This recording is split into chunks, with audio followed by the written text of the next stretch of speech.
YouTube is on.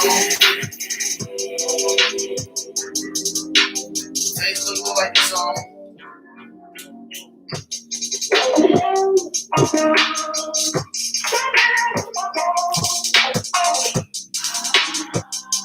Oh, Facebook on? Yes, sir.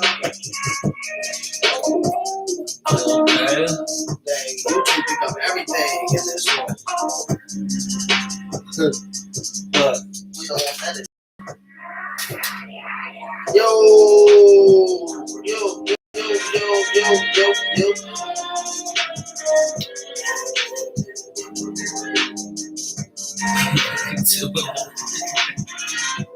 Carolina Mike, hey! What's good, Carolina Mike? For a little bit. Facebook, what's good? We here. Facebook, Mike, the camera for Facebook right here. Don't forget to yeah. Right there, right here. We all everywhere. Ching, ching. We gonna get good. We gotta get good enough when we get the auto around the whole room and stuff. You know, something like that. What's good, Carolina Mike? What's good, y'all? I know we got some explaining to do and look a little different tonight. But what's good, y'all? We here again. Another episode, another Thursday. Episode 18, 2020, 2021. My fault. Episode 18, 2021, season 2. We back. We lit. Y'all see me rocking Team Heat. It's about to be playoff time. Y'all see what's going on. But we got a full show for y'all tonight coming up with sports, with some NBA playoffs, with some NFL schedule release. And then we got the real talk section. But we got the sports section first. I'm Rod. I wanted to let y'all know I'm Rod. What up, everybody watching? What up, Biggie? What up, Cuzzo? We just talked to you on the phone. What up? What's good? What's Cuzzo? What's good, Biggie? I'm Mike. What's good, man? Another Thursday. I'm waiting till midnight for this off season to drop. DC, yeah. I'm not even gonna entertain it. Yeah, but yeah, that season. That's the name of J. Cole's album, right? Yeah, off season. Mixtape album. I heard the interlude, and it was decent. He went some old school, some old school flow. Yeah, I'm ready for that. I'm ready for the album too, because I rock with J. Cole. I was just letting you know I rock with J. Cole. What's up, Carolina Mike on YouTube? All our YouTube watchers, what's good? What's good on Facebook? Now, to let y'all know, tonight it is Big Brother James's birthday. Happy birthday, James! Happy birthday, James! Love you, big bro. He just made 33. Yeah, I'm giving out his age. He just made 33. So we're not at the studio tonight because it's Big Bro birthday and he got other stuff to do. So we coming to y'all a little bit late because we back where we started at a year ago. We back at our OG crib. We right in our mom's in her business room. That's where she do her business. Now we will show y'all that, but we ain't got enough time to be showing y'all all that. But we here where we started at the last few episodes before we got into the studio last year. So we back in our regular stomping grounds, and we can bet 100 on that. Broncos, Eagles, since you're so confident. Big facts, and we're going to talk about that, DC. Ain't you going to that game? I'll be there in attendance. We're going to definitely talk about that because November 14th, we got some business to handle, so some revenge to get. It's not going to be that much revenge because the Eagles aren't. Because didn't they blow y'all out by 50? But this year, they're not even in our caliber of teams. So we're not going to worry about that, but we're going to handle business. We'll talk about that off camera, DC. But so that's where we at. We hear y'all.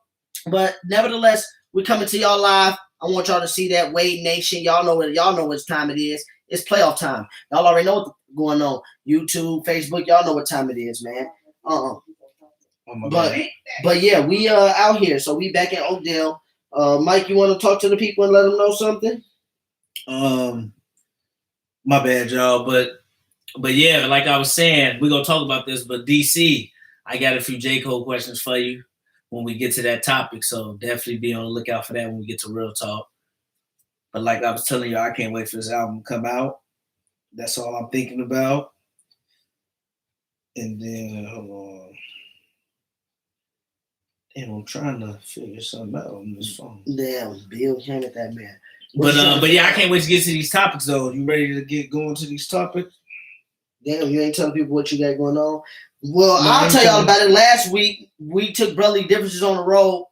We didn't do a podcast now, but I know y'all saw our live. I'll explain that. I thought Mike was going to talk about it. But Mike met a dude, or one of Mike's homeboys from college, one of his college guys, a gym they go to at Lifetime. There was a dude, what was his name? Mr. Thomas? Ty Thomas. He run this thing called My 707 Football, which is a pretty cool outlet for the youth and for the high school students to get seen by colleges and other coaches and whatnot. We were honored to announce it. Oh, dear, I need some of that JDD. I was trying to get some of that tonight, DC, but they probably about to close, and I ain't gonna have time to order it. But he runs the My 707 Touch Football League, and it's about the youth and high school students. They get to play 707, just touch football, 24 minutes, 1 quarter. It's a big event. People come out to it, parents, fans of the game of football, colleges is there. And he had me and Mike and I announce on Saturday and Sunday of last week. We brought Brotherly Dibs on the road. We brought it there. They loved us so much, y'all. They want us to come back June 26th through the 27th. So check out our live stream because we'll be going on Facebook Live and maybe even YouTube this next time and had a game recorded, and then y'all will be able to hear what we do. That'll be June 26th and 27th. I need to sharpen my skills, So we took our skills to the broadcasting booth, man. Mike was introduced to it. It was a good experience for us. We both was there together because Mike did basketball for Washburn. Yeah. I did football for Henry. And then it was just football 707. Sharpening the skills up. Yeah, I feel like we do this again next month. So we're going to have a live stream where y'all will be able to see what we doing. Be able to listen to us, put some pressure on us. And they showed us love at the My 707. So shout out to them. It was a good event to be a part of. I'm happy they hit us out and reached out to us and they want us back. And yeah, we made some brotherly differences. Moolah. For real. That was good. Definitely. So shout out to Ty Thomas once again. Appreciate the love on that, man. And yeah, that's what we did over the weekend. So I wanted to share that with y'all, But let's get on with the show because we got a full one today. And we're going to start in the NBA. Ooh, I know y'all like how that rhymes.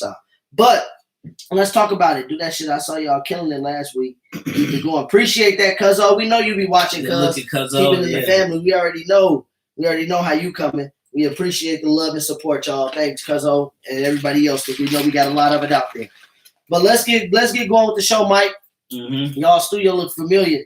Yeah, dude, we already gave you a shout out, Mon Dukes. Mon Dukes is chilling on her little vacay out there, chilling. I see you, Mon Dukes, out there getting some fun in the sun. But shout out to Mon Dukes, because yeah, this is her business studio.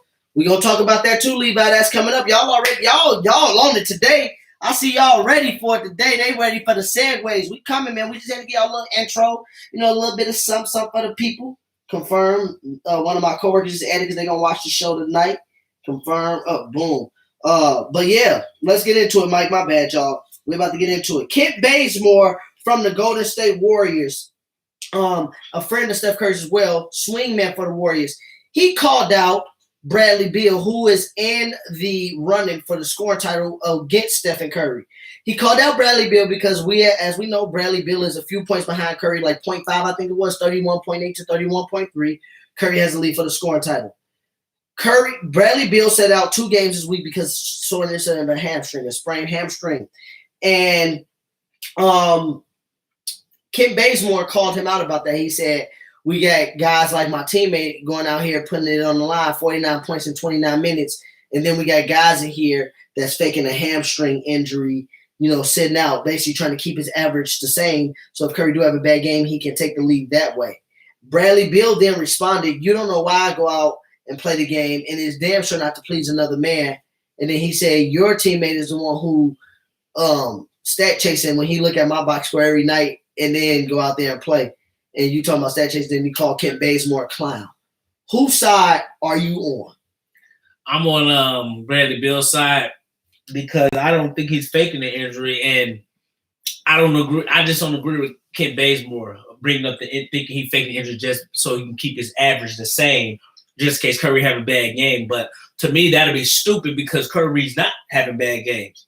Yeah. Curry is dominating right now, so to me, that'd be stupid for Bradley Beal to sit out. He needs to try to catch Curry. To me. Because you don't think Bradley Beal is sitting out on purpose? No, because to me that would be done for Bradley Beal. I think he would want to play and try to get the scoring title if he thought about it that much. You would try to get 50 every game to get it, but he's not playing. It's actually messing him up because his average stayed the same. Curry can up his average some more. So it's like, no, I disagree with Kent Bazemore on that. And I think Bradley Beal really is. What's good, Big Trey? What's good? Appreciate you coming through. What's good, Trey? Yeah, but yeah, that's me. I agree with Bradley Beal. I agree more with Bradley Beal on the simple fact of You can't agree. I'm you agree with can't Blaze come at Boy, one of the DC. top. You can't come at one of the top scorers and say he don't want to hoop. And I think that that's clownish because I think Bradley Beal cares about the playoffs probably more than the scoring title. And his team is only a game and a half out the 8th seed. So why would he just be sitting out to preserve a scoring title when his team could possibly get the 8th seed? Yeah. If Bradley Beal's sitting out, I believe he really I don't does think he get about that much because he would be trying to play to me. His soreness to get is it in from Curry. his soreness is in his hamstring, and we know when he comes on, he's a walking bucket. Especially with Westbrook, we already know what Bradley Beal can do. So I think Ken Bazemore I think what he's doing is taking up for his teammate, but I think this wasn't his battle to say anything because Curry don't need that type of stuff because you already know what people gonna say. Curry is soft. He getting his teammates to speak up for him. Curry is this. Curry is that. Curry didn't need that from him. Ken Bazemore decided to do that to probably make himself relevant. You know, the playoff run is coming. Or whatever the case may be. But I think Ken Bazemore was out of line to try to call Bradley Beal out, and you're not even of his caliber. Yeah. And to call him out about that, to me, is just like, dude, what are you doing? Okay, you wanted attention. Now you have it, but I don't think it's the right attention, especially if you don't perform in these playoffs or these playing games. No, I agree. And it's like you're not going to play better than Bradley Beal, so that was kind of the wrong tree to bark up, I just feel like, if you were to ask me. Sticking with the NBA right now, we'll talk about it because we only got about 2 days left of the season. 3 days. Sunday the last day, right? Sunday the last day. And some big games going on right now.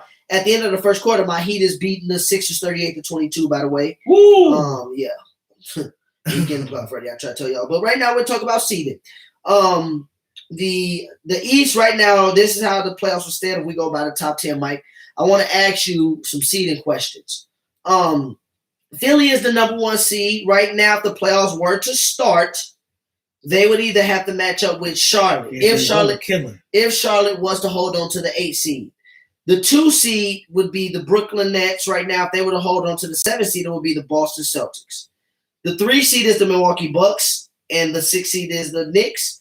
4 or 5 matchup would be 4 being the Hawks, 5 would be the Heat. The playing games right now would be Pacers and Wizards, 9 and 10. 7 and 8, Boston and Charlotte. What do you think about this seeding? Will it hold up? And what teams do you see coming out of the play-in? The 4 teams. What 2 teams do you see coming out? So I don't know if 4 through 6 will hold up. We gotta wait for that. But I do think 7 through 10 will hold up, and I think 1 through 3 will hold up. So for me, the play-in games are set. I think we will see Boston versus Charlotte in Boston because Boston will get 7 seed, and I think Washington will have to go to Indiana in the playing game. And I don't know 4 through 6. The Hawks, Knicks, and Heat will go down to the wire for that. And basically, the 6th seed will have to play the Bucks. 4 and 5 will play each other. So that's questionable for me. It's only 2 games left. And right now, the Hawks, y'all and the Hawks are low-key tied. If y'all win, y'all 39-31. They got the tiebreaker of y'all, I think. Yeah, they got the tiebreaker of us. So basically, if Hawks win 1 game, they get the 4th seed then.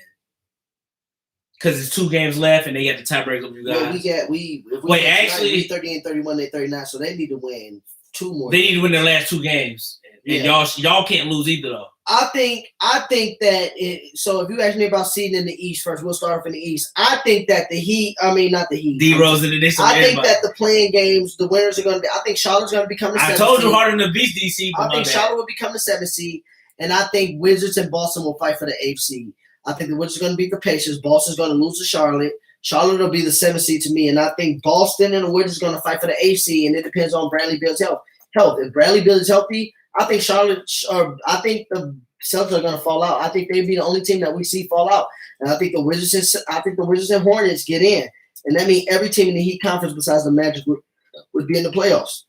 But I think the Hornets and the Wizards get in. I think the Wizards match up with. I think the Wizards match up with Philly. The Hornets play the Nets. I think it's going to be the Knicks and the Bucks, and I think the Heat and the Hawks going to match up. Who the 4 to 5? I don't care, but I think those are going to be the matchups in the first round. Sixers, Wizards, Hornets, Nets, Bucks, Knicks, Heat, Hawks, and you already know how I'm going. I think the Wizards will lose to Philly in 6 or 7. That one's going to be a lot closer than people think. The Nets are going to sweep the Hornets. The Knicks will beat the Bucks in 7 or 6.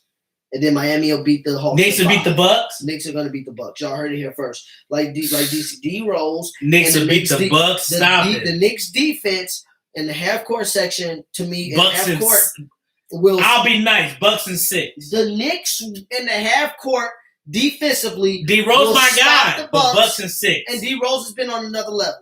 D Rose is going to show us out to prove that he's Right. not no injured Bucks over the and heel 6. player. The That D Rose can Knicks can't still give score you some that great. love. I'm glad to see the Knicks back in it, and that's. I'm what happy I for the think Knicks. And D will Rose beat- is wrong. I think the Knicks But- will beat the Bucks, and we will see a second round matchup, subway type series between the Nets and the Knicks. Brooklyn versus New York.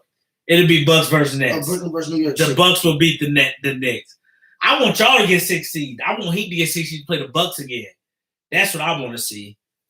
But right now, y'all beat. I rock with the Hornets right now, Trey, but they too young, and no, I don't think they'll be able to get a game on the Nets. Maybe one, but a sweep is what I see. The Nets are dangerous if Harden. Yeah, and Kyrie they and may KD. get one win, but yeah, sweep is definitely. Facts, DC. Hey, DC, I Rose, love Rose, but I'll I'm play realistic. Kawhi. You and Rod I'll ain't play realistic. Kawhi, Paul George, and y'all played Anthony Davis. The You other and night Rod for the ain't been Lakers. realistic And with y'all D played Rose. your though. boy AD. What's realistic? Y'all played AD, Kawhi, and Paul George in the last week.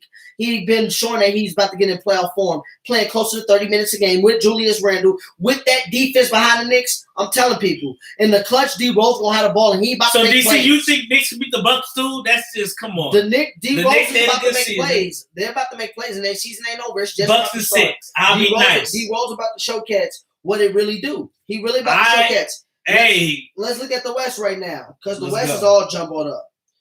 Seeding in the West. Ooh, New Orleans still in it. They could catch the Spurs. Seeding in the West, Bucks don't want to see no part of Miami. Memphis and New Orleans been good. That's man. big facts. Dangerous, but absolutely no defense. He talking about the Nets. They don't have D. Like that. Bucks don't want to see no parts of Miami.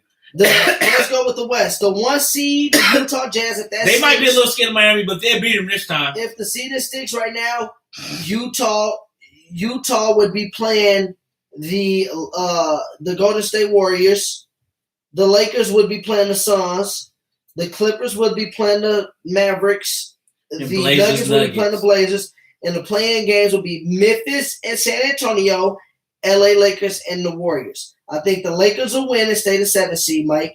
And then I think the They'll play Memphis Phoenix. will beat the Spurs, but Memphis will lose to Golden State. Golden State will keep the 8th seed. I agree with that scenario. And I think that Golden State and the Lakers will both advance over Utah, San Antonio. Oh my or God! Utah Stop. and But Phoenix. go ahead. And then I think that the Clippers will beat Dallas again if that was the whole. And I think the Blazers and Nuggets comes down to 7 games.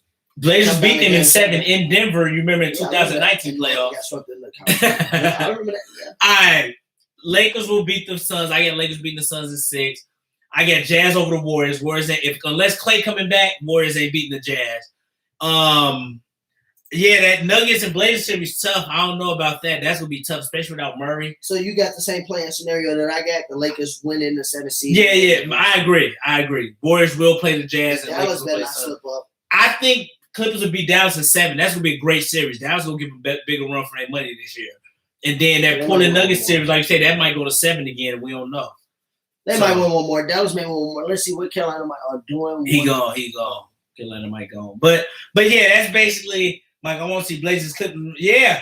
Hey, if Blazers get 60, That's what my guy just said today. Blazers too. have to play the Right Clippers. before the show, Dries just said the same thing. He said he want to see Blazers Clippers. That'd be a good series. Beef with Paul George, with yeah. PG. Yeah, that'd be must see TV. And Beverly, because he said he put Beverly Hey, out too. shout out to our fans tonight because y'all segueing for us. Y'all making my job a lot easier because the next segue was Mike. What team / players do you think need to show up in the playoffs? Speaking of Paul George and the Clippers, what teams or what players do you think need to show up in these playoffs? It's good. So I definitely think Bucks. Like Bucks and Middleton. I'm not gonna say Giannis. I'm gonna Middleton didn't play bad versus the Heat. He didn't last play, year. I think Middleton played the best. Middleton didn't play I bad. think Middleton was the best player for the Bucks versus the Heat last year. I think the Bucks is more of a team than individual because Giannis didn't even play bad. But He the got reason hurt. I say Middleton didn't play better because That's big facts. Paul George. Oh, I'm gonna come back to Clippers. But yeah, I think Middleton needs to play better up his level if the Bucks going to make a deep run. To me, the Bucks, you can't lose to the Heat again.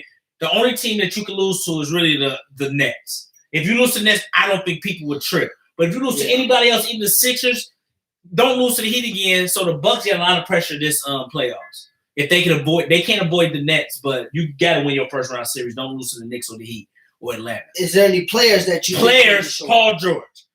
Paul George. I'm looking at you this year. And I'm not even gonna blame Paul George for everything because Kawhi choked too in that game 7. Yeah, but Paul won the title the year before. But he still choked. I'm saying he got some leeway. We said what? No, he don't get leeway. He choked. No, we said what players need to. So Kawhi needs to perform to you. Okay, Paul George needs to perform. That's what I'm saying. Kawhi Paul George, playoff P needs to come out. Playoff P needs to come out. So that's the player that I'm going to look for. Playoff P. I want to say Harden too, but the Nets, they gotta win no matter what. So I want to say Paul George. Paul George, you gotta come to play. I don't want to see no chokes or anything. You gotta come to play playoff P. So go ahead. What's your team and player? For me, I think that the teams that need to show up in the playoffs, I'm gonna go teams because first, it's not all about individuals. To me, the teams that need to show up, the Bucks and the Clippers. Both teams didn't even make the conference finals last year, and they was both final contenders. And they both had the Clippers was one of the two best teams. So the Clippers and Bucks as a team, they need to show up in the playoffs. And when I mean show up, you need to make a conference finals at least this year. That's what you have to do. Even if the Nets are on your way for the Bucks, and that's just what it is. That's what it comes to because of what y'all did last year. That's just what has to happen. The Clippers, in a way, yeah, Paul George, because they're also playing for Kawhi Leonard. If Kawhi and them come up short of any expectation of the finals or not even probably winning the finals, he might be gone. And, I mean, I'm not saying he didn't play a role in it, but he may be gone from them because he didn't opt in this year. And the Clippers also, like you said, got a coach got fired. Doc Rivers got fired. And if Doc Rivers has success with the 76ers over the Clippers, then you got to start looking at some of them players. But I look at the Clippers as a whole. You got rid of Lou Williams and Doc Rivers. Now you got your guys that you want in there. You have to win. The Bucks have to win too. You got Drew Holiday. You got Bobby Portis. You got some more pieces up in there that you feel are younger, athletic, and can fit. Yeah, Clippers in the fire, Doc. So the Bucks and the Clippers need to win. When we look at a player, I'm going to probably throw a wrench into people. But a player to me that needs to show up in the playoffs is I'm going to say James Harden. In a way, not so much that I get on James Harden, but James Harden has to show up in the playoffs regardless. If KD and Kyrie is not showing up, James Harden has to show up. But James Harden got no excuses this year either. My point is James Harden has to show that he can carry them with him because you don't want to give KD all the credit. I'm not saying Harden got to show up for his legacy. Harden has to show up so people don't disrespect his game even more. And that's by saying, like, KD carries you. So, for instance, if KD has an off series or an off game versus if KD had an off series versus like a second-round team like the Bucks or Philly or whoever it may be, I expect the Nets to still win that series because I expect Harden to still be able to carry him and Kyrie with them on the team to get them over the hump. Because if you don't and you lose that series, if KD plays bad, you lose the series, they're going to say, well, you need KD to play good to win. If KD play good and they win, they're going to say KD carried you. So James Harden in that respect has to come with the James Harden we know, the 1A mentality, and let KD do what he do, but he has to have that 1A mentality throughout the playoffs. You can't act like you a Scottie Pippen. You have to show that. Hey, don't disrespect Pippen like that. He's not a Scottie. He's not going to disrespect James Harden like that. We ain't going to disrespect Harden like that. We're just not going to do that. So what I'm saying is he has to come out like that. And if James Harden come out like that, then I think he's fine. Okay. Another player for me that I'm about to throw under the ropes to me is Steph Curry because I want to see what Steph can do. No, for real, because I think Steph can win the first round series versus the Jazz. And I've got on LeBron. Even if he lose, I'm not going to get on him if he lose, but Mike, I need to see how he loses. So I did get on LeBron at 15, and we talked about holding players to certain standards. We talked about my boy D-Wade losing to 09. And that was the finals. We talked about D-Wade losing to the Hawks at 09 the first round. We talked about Curry having one of the gold seasons. We don't kill D-Wade losing the Hawks the first round. I'm saying, Mike, you got to kind of – Curry got to – because look, this is what I'm trying to tell people. It's funny how James Harden get disrespected in the playoffs, but this Jazz team, he disrespected them a couple years in a row. Without they better than them. Though. He disrespected a couple teams in a row. Are they really? But he disrespected a couple teams in a row. So I'm just saying, by himself, 2 years in a row with CP3. 1 year without CP3. He beat the Jazz before without CP3. You sure he did it? Well, whatever. He led them. Because in 17 they beat the Thunder. He was killing the Jazz, and without CP3 was a sidekick. But Curry can beat them, and Curry has to show up. He doesn't have to necessarily beat the Jazz, but he has to show up. He has to show up in these playoffs. And because it's our first time seeing him without Clay. And if he want to end some of the KD or Clay, we already seen him what he did at 15. So Curry should 15, you said he carried Clay, didn't he? He beat LeBron and then while Clay had 17 points in the last 2 games. So he should beat the Jazz because he's been able to play when Clay hasn't given much and still carried him. He should be able to beat the Jazz in 6 or 7. Clay do the intangibles like lock up. I'm just saying Curry should be able to beat the Jazz in 6 or 7. You don't give respect to it, but Clay does intangibles like play great D. Maybe much different game, but okay, cool. What are you excited to see in these playoffs? I'm excited to see D Rose.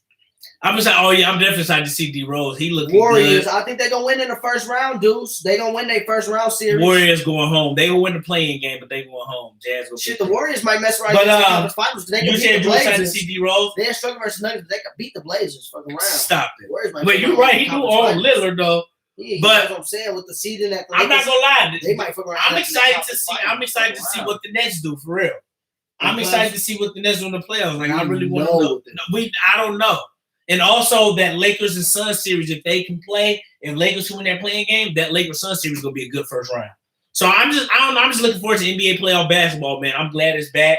I'm gonna look at them playing games, so I'm excited.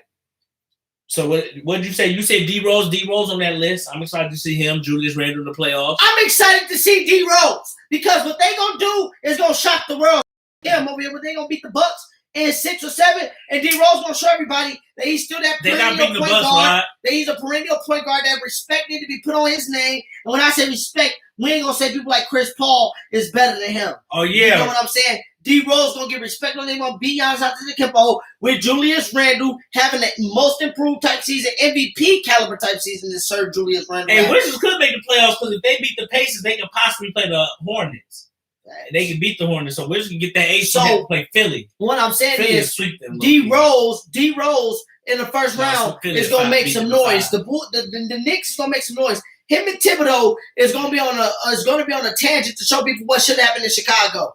That's what should have happened in Chicago. Hey, but Knicks will still play Miami and the Hawks too, so let's the wait Knicks on play that. defense. They play. I don't care who they play unless they the play Knicks Miami. defense is nice. Unless they play Miami, they get out. Their offense is a little bit below average. That's why D Rose is gonna take it over in the playoffs. D Rose is gonna be at the helm in the playoffs. We'll see. Along with Obi Toppin, you got Julius Lakers Randle. gonna get thumped. Oh no, Lakers can beat Phoenix. Lakers healthy is still the favorites in the West. I'm sorry to say it, but the Lakers healthy. LeBron said he'd be back, so Lakers healthy is still the favorites in the West. If you ask me, they still the favorites. I just tell that shit, Rob. Put some respect on my. Hey man, I put respect on Rose name. You and Rod just being unrealistic. No, I'm not. He been balling these last few games. He get playoff ready, Mike.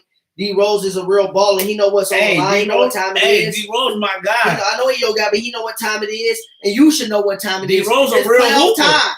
And D Rose is a D Rose is a real hooper. He's showing you at the tail end of the season what he about to give you over this next month and a half. His speed getting back, D Rose a problem.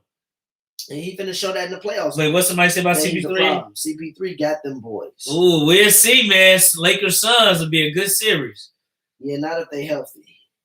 That'd be crazy. But back to Doc, though, I wanted to say before I went away, a coach can determine how the players want to play. A coach also can't lose leads. Coaches. That's true. Yeah, I don't blame Doc at all. That's a good point, Trey. No, that's definitely a good point because the Clippers, they had a double-digit lead in Game 5 and 6. Game 5 was at home, and they had Game 7 at home. Yeah, you can't blame Doc at all. No, big fan. But I see we on to NFL now. Speaking of Doc's. 3-1 losses. 3-1 losses. Yeah, he had the 3-1 loss versus Houston. Orlando, and he hit him in Orlando. Oh, yeah, he got 3. Yep, he lost 3. CP3 the real MVP. No. Baby Jordan. I won't say that.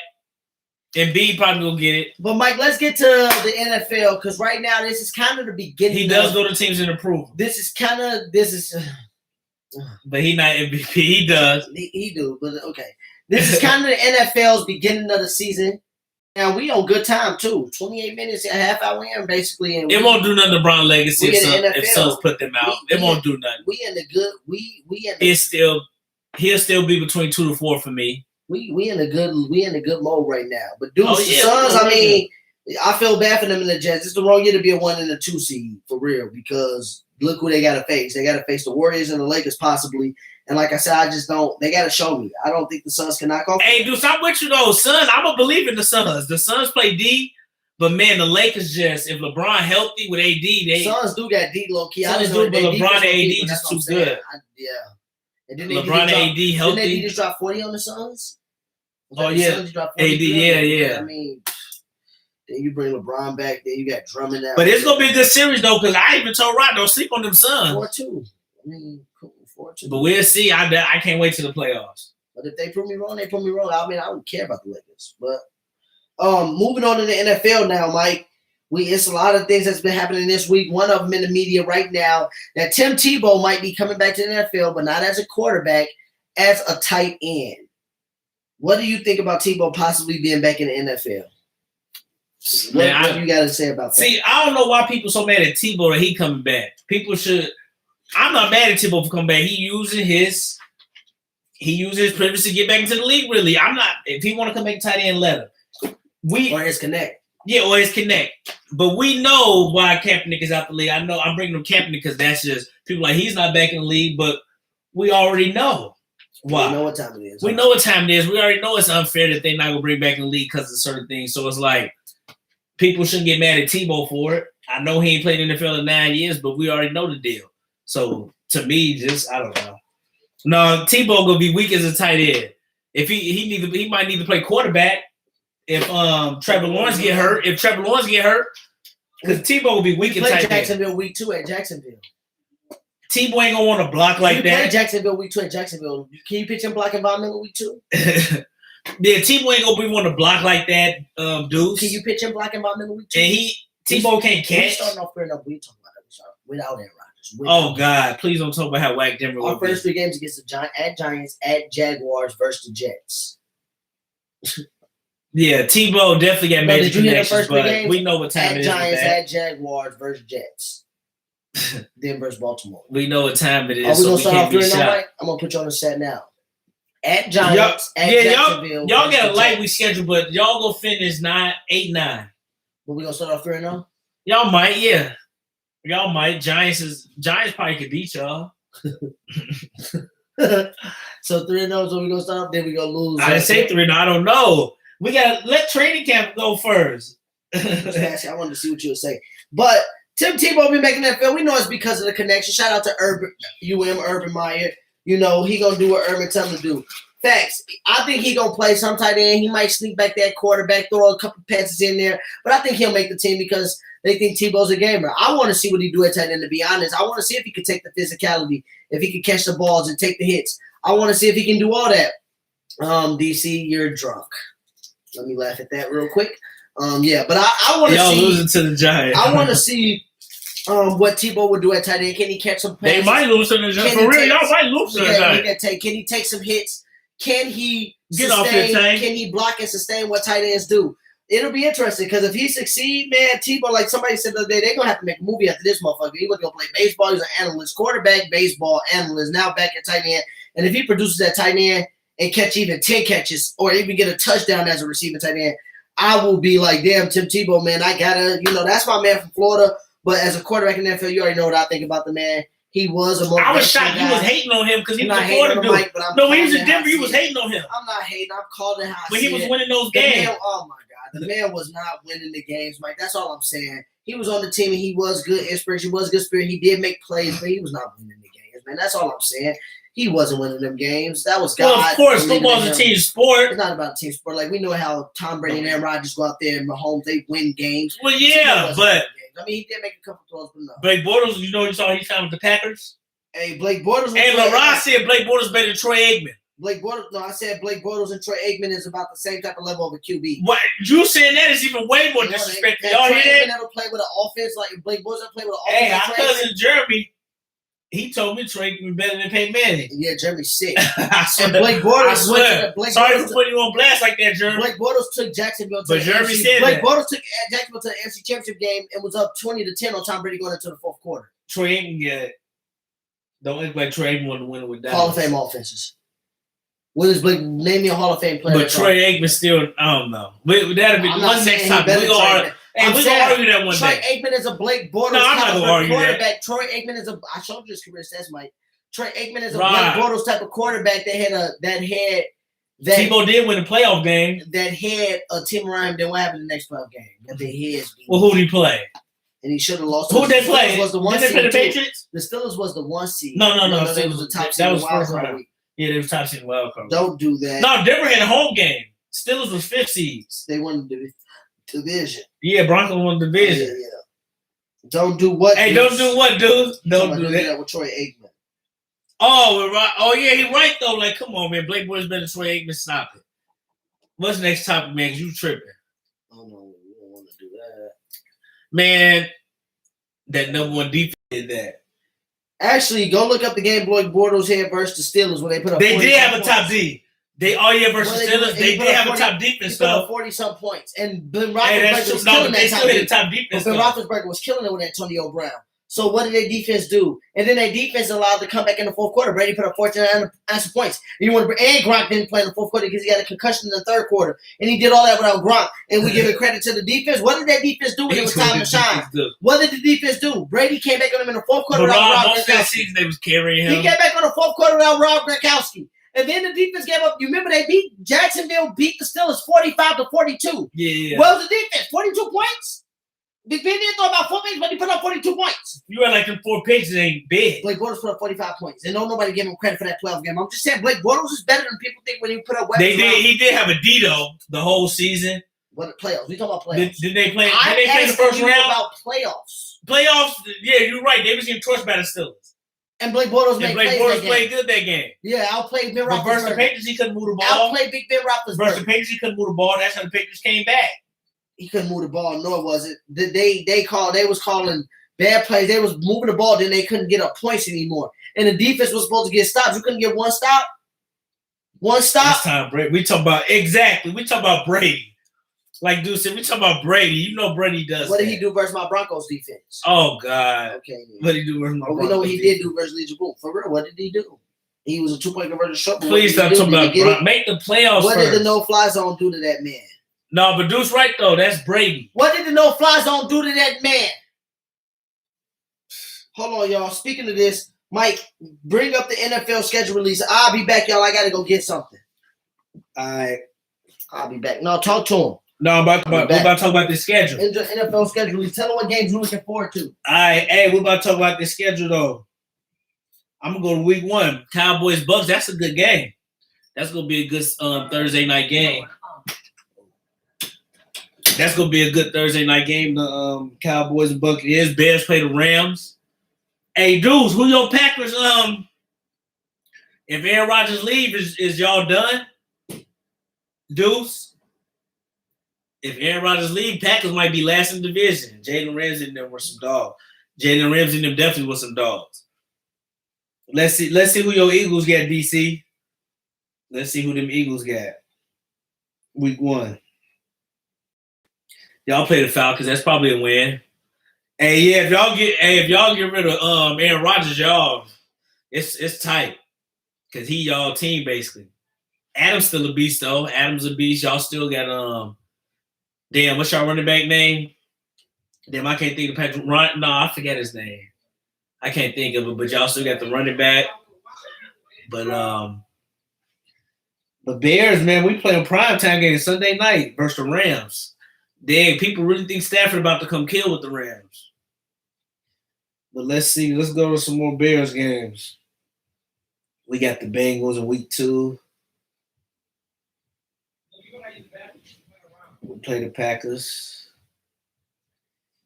No, I'm definitely excited for this NFL season. Hey, DC, what you think? I want to see Rodgers with the Browns. Rodgers with the Browns would be kind of nasty. With Odell back, Landry, they got a good running game. Y'all gonna have to see the Chiefs either way. Hey, the Chiefs gonna be nice. But people might have found the formula for them.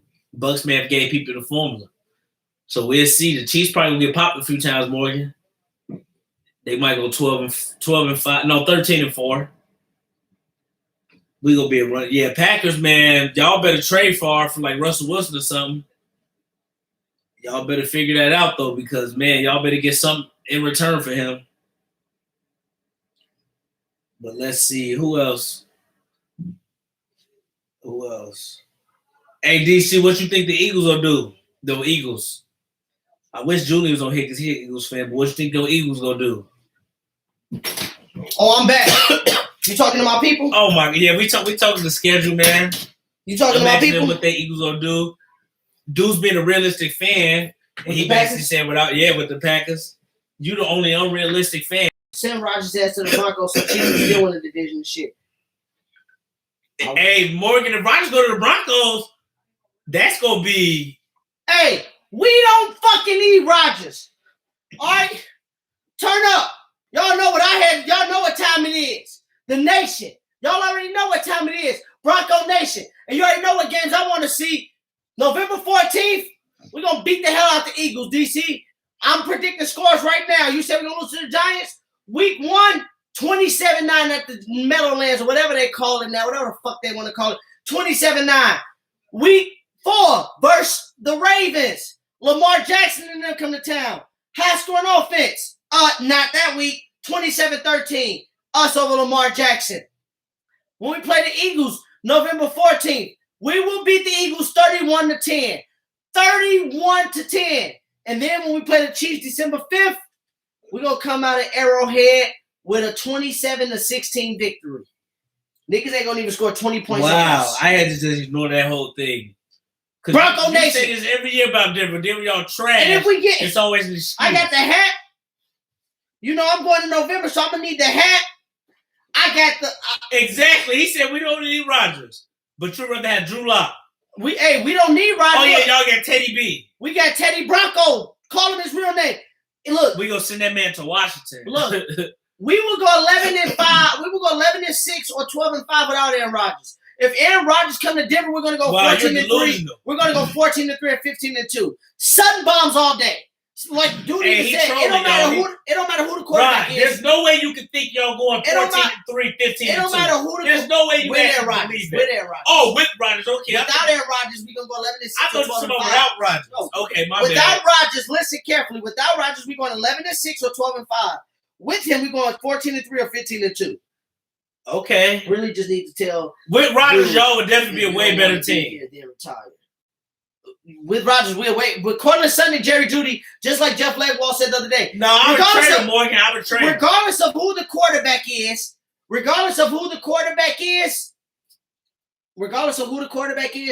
Jerry Jeudy and Cortland Sutton both gonna catch over 70 catches.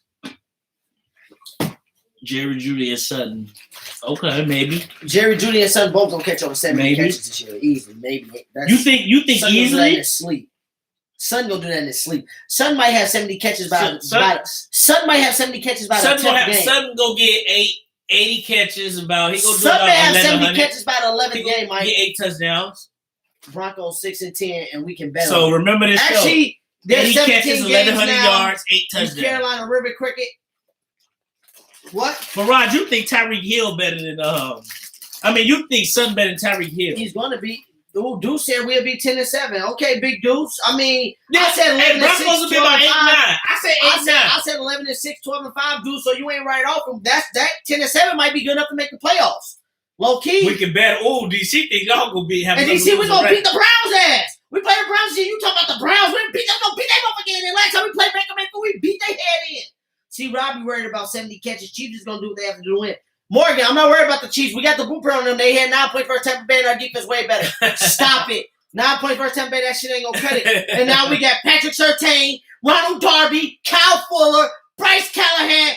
That secondary is sold the fuck up. I can't wait. Justin Simmons, Kareem Jackson, and then you got Vaughn and Chubb up front. I can't wait until y'all go 8-9. The nation. We out here. Y'all better beat the Eagles, though. Hey, we out here. We're going to beat the fuck out the Eagles. We out here. And we're going to do a show that Thursday before I leave that Friday. And I'm going to let y'all know we're going to beat their head in. And when my white Von Miller jersey comes, that's the one I'm going to wear out to them. I'm going to take both of them out there, but I'm going to wear the white Von Miller one to this game, and it's going to be nasty because he about to show off. That's why I'm the white Von Miller one, y'all. Stay tuned for it. Denver, Colorado, baby, November 14th. I'm going to go live right from the Brotherly Differences page, and y'all going to see the Eagles get that ass. Yeah, do a vlog. Do a vlog in your time in Colorado. Big facts, no whammies. Dispensaries and all. No, I'm just playing, but for real, though. Real nigga shit. Right, I got 100 to say the Chiefs have a better record. Oh, shit. I'm so fucking confident. What up? Right here on my show. Oh, my God. Like 100, you already know what it is. Wow. You know what the fuck going on, Morgan? Act like I'm a back down from a bet. What? You just like losing money. Eagles and Browns, I would collect my bread. You bet on one of them, DC. You want to have 2 teams and shit. Y'all, like, they beat y'all ass in Philly. Oh, wait. Okay, what happened 4 years before that when Peyton Manning was on the team versus Michael Vick? We beat y'all ass in Denver, so that's what I'm saying. Y'all just I remember that game versus Vick. It was in 52-21. Yup, they went up early, and then Peyton Manning went up early and started killing them. You know, go right. They beat y'all like 50-something to 17. We beat them 52-21. But I'm saying you was at that game. You was at that ass whooping. And I'm about to be at this ass whooping. The revenge ass whooping. Like I would have loved to have been there. You was probably quiet after that game, all the way home. We talked about shit 4 years ago, but we don't talk about my Super Bowl. Okay, cool. That's cool.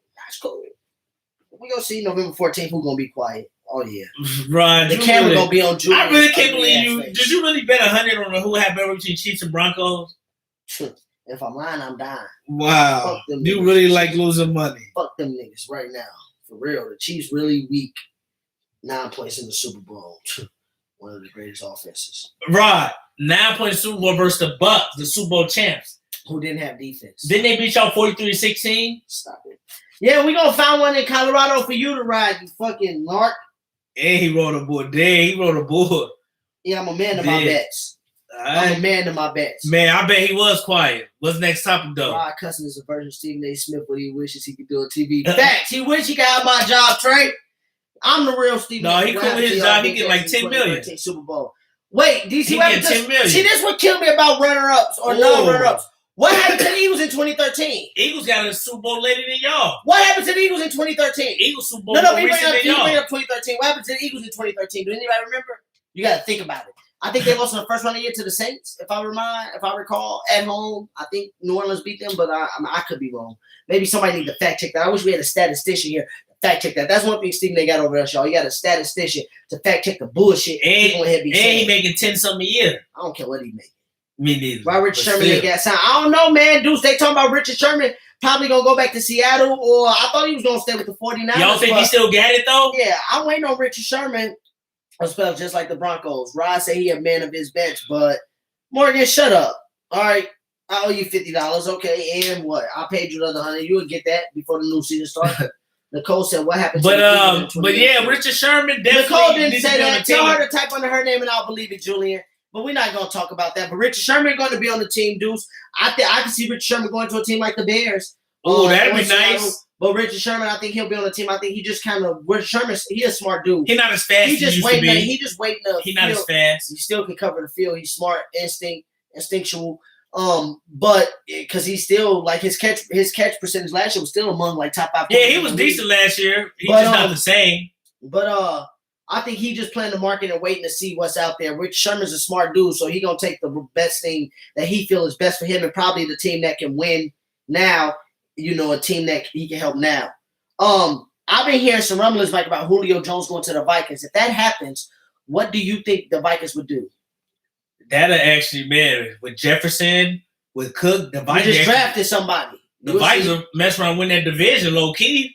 And I think Cousins have a good season. And they said the Vikings have to give up. They said the Vikings have to give up none of their top offensive weapons because Vikings I know Morgan's gonna be hating. It'll be a 1 year rental. It'll be a 1 year rental. Vikings low key be dangerous with Julio. Jefferson, him and Cook with Cousins. They'll probably win the NFC North for real. I'm not a Colts fan after they turned their back on Manning. And Vikes still don't have a QB, but I'm saying with Cousins will have Julio, Jefferson, and we Cook. don't listen to Julian because he talking about the Vikings. Vikings actually be nice with Julio. The last time Kirk Cousins played the Eagles, he beat them like 38-17 in Minnesota. Julian was at the game. So, Julian, don't talk about a quarterback. If Julio went to Minnesota, let's be real. Jefferson, Julio, and Thielen, and Dalvin. Thielen, also, I didn't even say Thielen yet. The Vikings would be good. Smith. See, Joe Cushing, I'm a Vikings fan. Irv Smith III, and then that defensive players is coming back, and Brandon Pierce that didn't play last year. Then you got Danielle Hunter and the Vikings trying to get that Kerrigan dude from the Washington Redskins. The Vikings trying to put something together. If they get Julio Jones, though, they'll be scary. Yeah, the Washington football team, my fault. They will be scary. They'll be a scary offense. They'll be one of the top 3 to 5 offenses. Vikings will be a top 10. And if he can stay healthy, people talking about he wasn't able to find the end zone. Him and Justin Jefferson will go ham. He get hella yards though. With Thielen underneath, that's what I'm saying. It'll be like air. It'll just be pick and choose on the limit. Cousins will have to. Then Dalvin Cook coming out. Cousins better not choke though. The Vikings low key would move to the Vikings will low key move to the favorites in the NFC. Hey, Rod is a classic Vikings fan though. Rod is. The Vikings put together solid teams. I've been wanting to ride with Broncos Vikings Super Bowl. The Vikings put together solid teams. Sometimes they just can't get it done. No, you as a classic Vikings fan, you always on the Vikings side. They solid. I think Julian hate the Vikings. I think the Vikings, Bears, and Packers are a lot closer than people think. All 3 of them, I really do, even with Aaron Rodgers. But if Aaron Rodgers leave, I think the Vikings. If Aaron Rodgers stay, Packers. If Aaron Rodgers leave, I think the division between the Vikings and Bears. And if the Vikings get Julio, I would give the Vikings a slight nod over the Bears unless the Bears got like Richard Sherman or like I said, and Justin Fields need to be starting for the Bears. If we start a rookie quarterback, we're not going to do anything in the first year. Dumb. With Justin Fields. What about that week one game? We gonna have to adjust Cowboys and NFL Buccaneers. defenses. You think that's a good opening matchup? Woo, I love that. I love that game. In Tampa Bay, Super Bowl champ. I got Tampa Bay winning about like 44-38. In New England play Week 4 Sunday Night Football. In New England. I know the schedule like crazy. Week 4 Sunday Night Football. That's when that is. Yeah, I can't wait. We're gonna have some good shows to have this fall. There's gonna be some good shows talking about every week to see y'all face when these boys in the top of the AFC. It's gonna be good to see y'all face. I cannot wait. Now I can't wait either. And we got it on tape. Was that last topic we on Real Talk? No, what about Rodgers going to Denver? What percent do you think that's gonna happen? It's been gaining traction. I say 35%. 35%. I don't think it's over 50 because I'm just hearing it really from you and Broncos Twitter. So, but I have heard it, I've seen it, but 35%. Yeah, I mean, right now I don't really care for Rodgers to come there. Because I want to see if we got to give you up. Sound dumb. We got to give up some of our players. Right, quarterback is what y'all missing. If we got Teddy Bronco for that. This dude said Teddy. We don't need to give up the bank for a quarterback. Hey, Julia, Rob would. We don't need to give up. Rob would hate that Rodgers got. We don't need to give up a quarterback that's about to be 40. Rob would hate him, Rob. No, he'll be 38. He 37. 38. Well, whatever. He'll be 40 in a couple of years. So how many more years do we really get? And then do we really love football still? You going to host Jeopardy. What I'm saying to you is, if we don't have to give up a lot, yes, get them. But if they want too much, and I know what too much is for my team, if they want too much, then no. If the price too high, we don't want them. That's why Denver said they're going to play the field. They just going to play it cool. Exactly. They're going to play it cool. Turn down the top 5 QB. I hate the Packers, but if Aaron Rodgers would come to the Bears, I would be happy. I'm not saying. That's why I don't hate Rodgers. Did I say I wouldn't be happy? See, y'all twisted my words up and said I don't want to give up too much for a quarterback that's towards the end of their career. You would be happy. Actually, Julian Ron love Jimmy Butler now. He would probably love Rodgers if he went to his team. Who just said I wouldn't be happy if Aaron Rodgers came there? When did I say I would not be happy? I said I don't want us to give up too much to get him. What's too much for him? 2 first-rounders? No, that's not enough. The 2 first-rounders, Patrick Surtain, Tim Patrick, and Drew Lock is too much. Patrick Surtain, no, we're not touching him. Drew Lock, Tim Patrick, and 2 of the first rounds will be good because you get Tim Patrick. Tim Patrick caught 86% of his contested catches last year, most in the NFL. So you're saying 6'5". Who the other Tim Patrick is just behind Cortland Sutton, so that's who the other dude? Drew Lock, Tim Patrick, and then 2 first-round picks. No, I'm saying what's Patrick the real trade? Patrick Surtain the second. So wait, Mike, he got drafted in the top 10 as a cornerback. I'm saying you don't think y'all should give up Rodgers for him? Basically, he's the deciding factor. With those other 2, a couple. I would do that trade. You could give up 2 first round and give up the 3 players. Unless Devontae Adams coming over, fuck no. Patrick Surtain is going to be a lockdown corner for the next 6 to 7 years to come, Mike. When I mean lockdown, Patrick Surtain. No, I'm saying who is Tim Patrick? Yeah, he's better than any receiver that was on the Eagles last year. Go look up the numbers. Not better than Alshon. Alshon was hurt last year. Alshon didn't play. And Tim Patrick better than him now? Yeah, he is. Alshon injury prone ass. Stop it. Tim Patrick better than any receiver on the. I'm mad. Alshon got a Super Bowl with them too. You sound goofy as hell, Julian. Got 4 or 5 speed up the sideline. About 6'5". That's not saying much. 6'5". Go up and catch jump balls. Like I said, he caught 86% of contested catches last year, which was most in the NFL. Go look it up. It's on the Denver Broncos Twitter page. Right. Y'all need a QB. That's the difference between y'all being a playoff team or not. Teddy Bronco or Drew Lock with the weapons we got this year. Rodgers turned down Rodgers for Surtain. What I'm telling you is we 2 first-round picks is kind of a lot. The difference between Rodgers is the second round in the Super Bowl. If Rodgers comes, we will be a Super Bowl favorite. Without Rodgers, we probably going to the AFC Championship game or the AFC Division. You're so delusional. Without Rodgers, y'all definitely not even making the playoffs probably. Y'all probably go like 8-9. We're going to at least the divisional round. Y'all may be lucky to get the 7th seed. We're going to the divisional round. If it's an off year at 9-8. We're going to the divisional round. I guarantee you that. That's what I'm trying to tell you. Healthy, we're going to the divisional round. We retain most of our defense back. Added defense. Vic Fangio does defense. Like I said, in the first 3 weeks, we might not let up a touchdown. Where y'all sitting at the game? Where y'all go sit at? I don't know yet. Julian be getting decent seats. Where'd y'all see that? Well, Julian sat closer than us. Oh, y'all his tickets was a little bit more. No, his tickets was a little bit more. But this time, I'm gonna be in Denver, so I'm getting decent tickets. We got Devontae Smith now, bitch, and we got Jerry Jeudy. He was actually when Jerry Devontae Smith is wrong. Let me tell you this. From Alabama. Let me tell you this. This is how wrong Devontae Smith is. When Jerry Jeudy was at Alabama the year before, Devontae Smith was a 3rd string receiver behind Jerry Jeudy, Jalen Waddle, and then there was Devontae Smith. And then last year was Jalen Waddle who got hurt. Then it was Devontae Smith. Devontae Smith, nice, but the two best Alabama receivers is Jerry Jeudy and Jalen Waddle in the last. Where did Waddle go? Yeah, he went before Devontae Smith. He went to the Dolphins. Jalen yeah, Waddle he went to the Dolphins. Yeah. So DC, he is nice. Yeah, because you say he was the best receiver on Alabama, but he got hurt. He is nice. But Smith won Heisman. Smith got the Heisman as a receiver, and he got drafted the lowest out of both of them. Oh. He did. That should tell you something, folks. I'm just saying. And Devontae Smith won't do much versus our corners. His teammate Patrick Surtain will be guarding him, Julian, if we play them. Fuller got D. Yeah, and Patrick Surtain got D, and Ronald Darby got D. So does Bryce Callahan, and then we got Kareem Jackson and Justin Simmons, arguably the best safety duo on the league. When y'all 8-9, hey, I don't want to hear it's May. I'm giving y'all a chance today, May 13th, to jump on the fucking bandwagon. Let's get to that real talk, because May 13th, I'm giving y'all a chance to jump on the bandwagon, but no QB. He's so delusional, Julian. No QB. He's still just. You're going to. Let's get on the real talk, because I'm done with this. Give him that music, Mike, to let him know the segue is her. But that was it for the sports section, y'all. We was under an hour. Hey, we 4 hours away from J. Cole. We did it. We 4 hours away. Is you connected?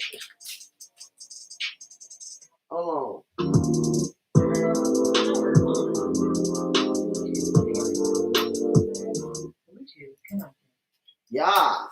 Yeah, we Bluetoothing it today, y'all. Y'all hear? Yeah. Turn it up. Turn it up for the people, for the coach. Let it play through, and then you can even give them some of DC shit next too. I'm gonna tag some people up in here.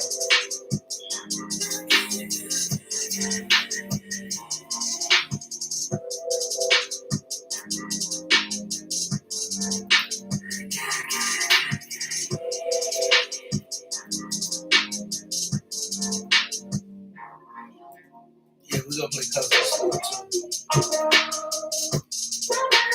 Since we got that J. Cole coming, we're gonna play cousins shit. What I missed. Who that? We just got done with sports. That's Terry. We just got done with sports, Terry. We on Real Talk now. About another 45 minutes. Hey.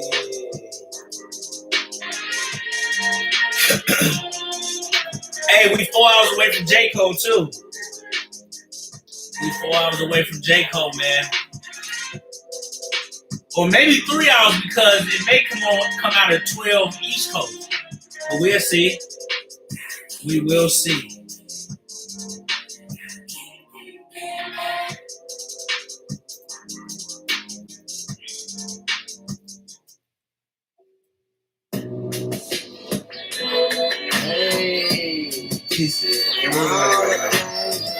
It's dropped. Oh, it's dropped at 11. Oh, bet 3 hours away.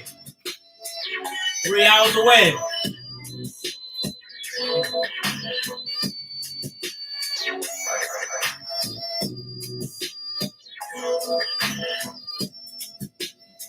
Pull us back down with you type. Mine for the taking, cash right in pocket, just like the cadence. Antennas should be alert while I'm on the surface, taking your bitch up for certain, especially if I flirt with a purpose. Don't play no peekaboo games. I'm right behind the curtains. Hey, I heard that second one might be It's a Boy. The old season It's a Boy and then the Fall Off.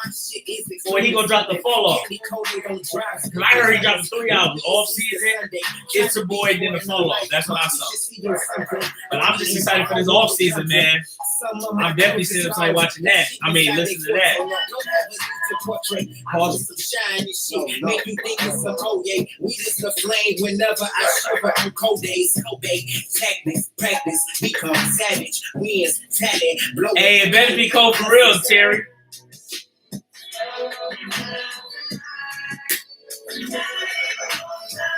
Oh, that freestyle was fire. Hey, he snapped on that freestyle. For real. Hey, Terry, what up, Terry? Give us a song to play at the end of Real Talk. We'll play you tonight, too, because, you know, today Cole dropping, we definitely. What up, y'all? I wish we could What play it up? on here, man, but we can't. But it's cool. I gotta listen to my beats anyway. Can't let them take me away, tell them tricks that fuck the DA. I know how y'all bitches play. Y'all hoes so quick and dirty. Cause I broke blocks in this early, but fuck it, dog. I ain't worried. Put that on everyone, bury. Hey, if it sound like that freestyle cold, it's coming for business. You ready for this real talk?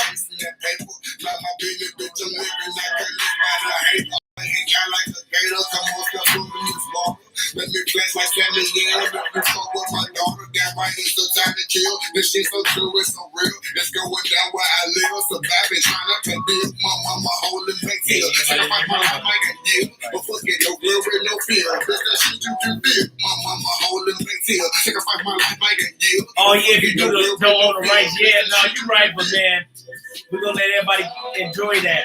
But I definitely,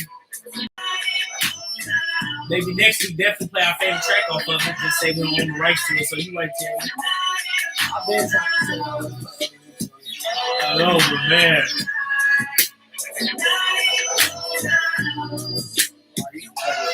Alright, because we ain't making revenue on these videos. Yo, what's good, y'all? We back. We ain't going nowhere, but we just wanted to let y'all know it's the eve of J. Cole's album, or the few hours before the premiere of the album. It'll be coming out, so we had to play some music. Shout out to Cuzzo DC. Shout out to Carolina Mike with that roller skate funk. That was our regular intro. But y'all know what it was. It was a segue from the sports talk to the real talk. We got a whole bunch of stuff coming at y'all from the real talk, from relationships to stuff, social stuff to music, to it all. You know, we talking about life possibly getting back to normal this summer. We talking about America public schools trying to end teachers teaching about racism. What is that about here in Minnesota and across the U.S.? That's in the current news. We want to talk about how the Boston Globe feels that there's going to be conflict in the workplace if they continue the hybrid model. We'll explain on that, Mike. We'll get your thoughts on that. We'll get my thoughts on that. But we got us a full real talk section coming up. So with us for about another 45 minutes. We probably another half hour to about 45 minutes. We're going to be on here. Keep it under 2 hours tonight. We're an hour in, so we right here. Yeah. We right here with it. And this is episode 18 of season 2, 2021. And for those of y'all who are just now chiming in, we are back where we started at back in 2020 when we started doing our streak. This is our 58th episode, by the way, in the last 14 weeks. Or in the last 14 months. I'm sorry, the last 14 months is our 58th episode. So we out here doing it. But this episode 18 of this is our second season. Every year we'll go into a new season. So y'all have about 50 plus episodes a year. We probably gonna start doing 2 weeks. But right now it's Big Brother James' birthday. Once again, happy birthday, Big Bro. Happy Love birthday. you. 33 years old, tour season. 33. It is his birthday He getting today. old out here in these streets. It is his birthday today, so we did not go to the studio. We is back where we started. Today Dennis Rodman's birthday too. Facts. Happy birthday, D-Rob. But we at our He's mom's 60. place in the business room where she handled business, where we handle business is where we started doing the podcast at. And we here. We here with y'all live from Desiree's place out here in Oak DZ for y'all to know where that's at. So we wanted to give y'all a scoop for those of y'all who watch them why y'all don't see us in our regular studio. What was we just saying? Oh yeah, some of them made birthdays. Happy birthday! Shout out to Cuzzo Larry. His birthday was on Tuesday. Shout out to Cuzzo Man Lemon. Shout out to our cousin Shakita and baby Jace on my dad's side. Their birthday was yesterday. Shakita and baby Jace. Our cousin Jasmine birthday coming up. Our birthday. And you right, Terry. Coming up May 16th. Our cousin Stan birthday coming up. We got so many made birthdays. Pop's birthday was last week. My granddad's birthday was last Saturday. So a lot of birthdays. Happy birthday to all you May tour season babies out there. Shout out to Big Bro. Happy birthday today on your day though, May 13th. Happy birthday to little gangster Tay Brown. That's my little sister. Happy birthday to Tay Brown. You know, that's my guy. Yup, it's Tay's birthday today. Yeah, I saw she made 21 today. Yup. Happy birthday to Tay. I gotta tell happy birthday to Tay Brown. So yeah, man, yup. Happy birthday to all the tours. Yup. Quita birthday coming up May 18th. I want to say Quita right. I hope I got it right. Quita is May 18th. Her birthday coming up. Auntie Val's birthday coming up. So yeah, Auntie Val, Nana, yup. So great. Shame, what up, Shame Dog? What's good, Auntie Val birthday coming up. It's a lot of May birthdays. Good. My guy James Petty Guwap birthday coming up at the end of May. He more in the Gemini season, but we out here in May. Shout out to Mr. Holberg. We said that his birthday, Joe Dad's birthday was May 2nd. My girl Fee Mac, her birthday was last week, May 4th. So shout out to all, you made birthday, but you made babies, you Taurus season babies, you stubborn motherfuckers. No, I'm just playing. But yeah, man. Mike, you got anything you want to say about the month of May? No, we can I've got sunshine. Get started, I'm just playing. Get started with these topics, Get started with these topics. Why you all like y'all cool? He said you like started with these topics and shit. Shout out to Gemini Freak Her B-Day this month. What do you say? Shout out my Gemini Freak Her B-Day this month. This nigga here. What's poppin'? Shame Dog, what's good? You been through in the real talk she section, said, okay, bro. we get it. All right, G. Don't get disrespectful. Don't get ignorant. All right. Y'all know, okay, this first question is damn, what am I trying to say? This first question is based off of the show Insecure, or I should say it's sparked by the show Insecure, or inspired by the show Insecure that I'm watching.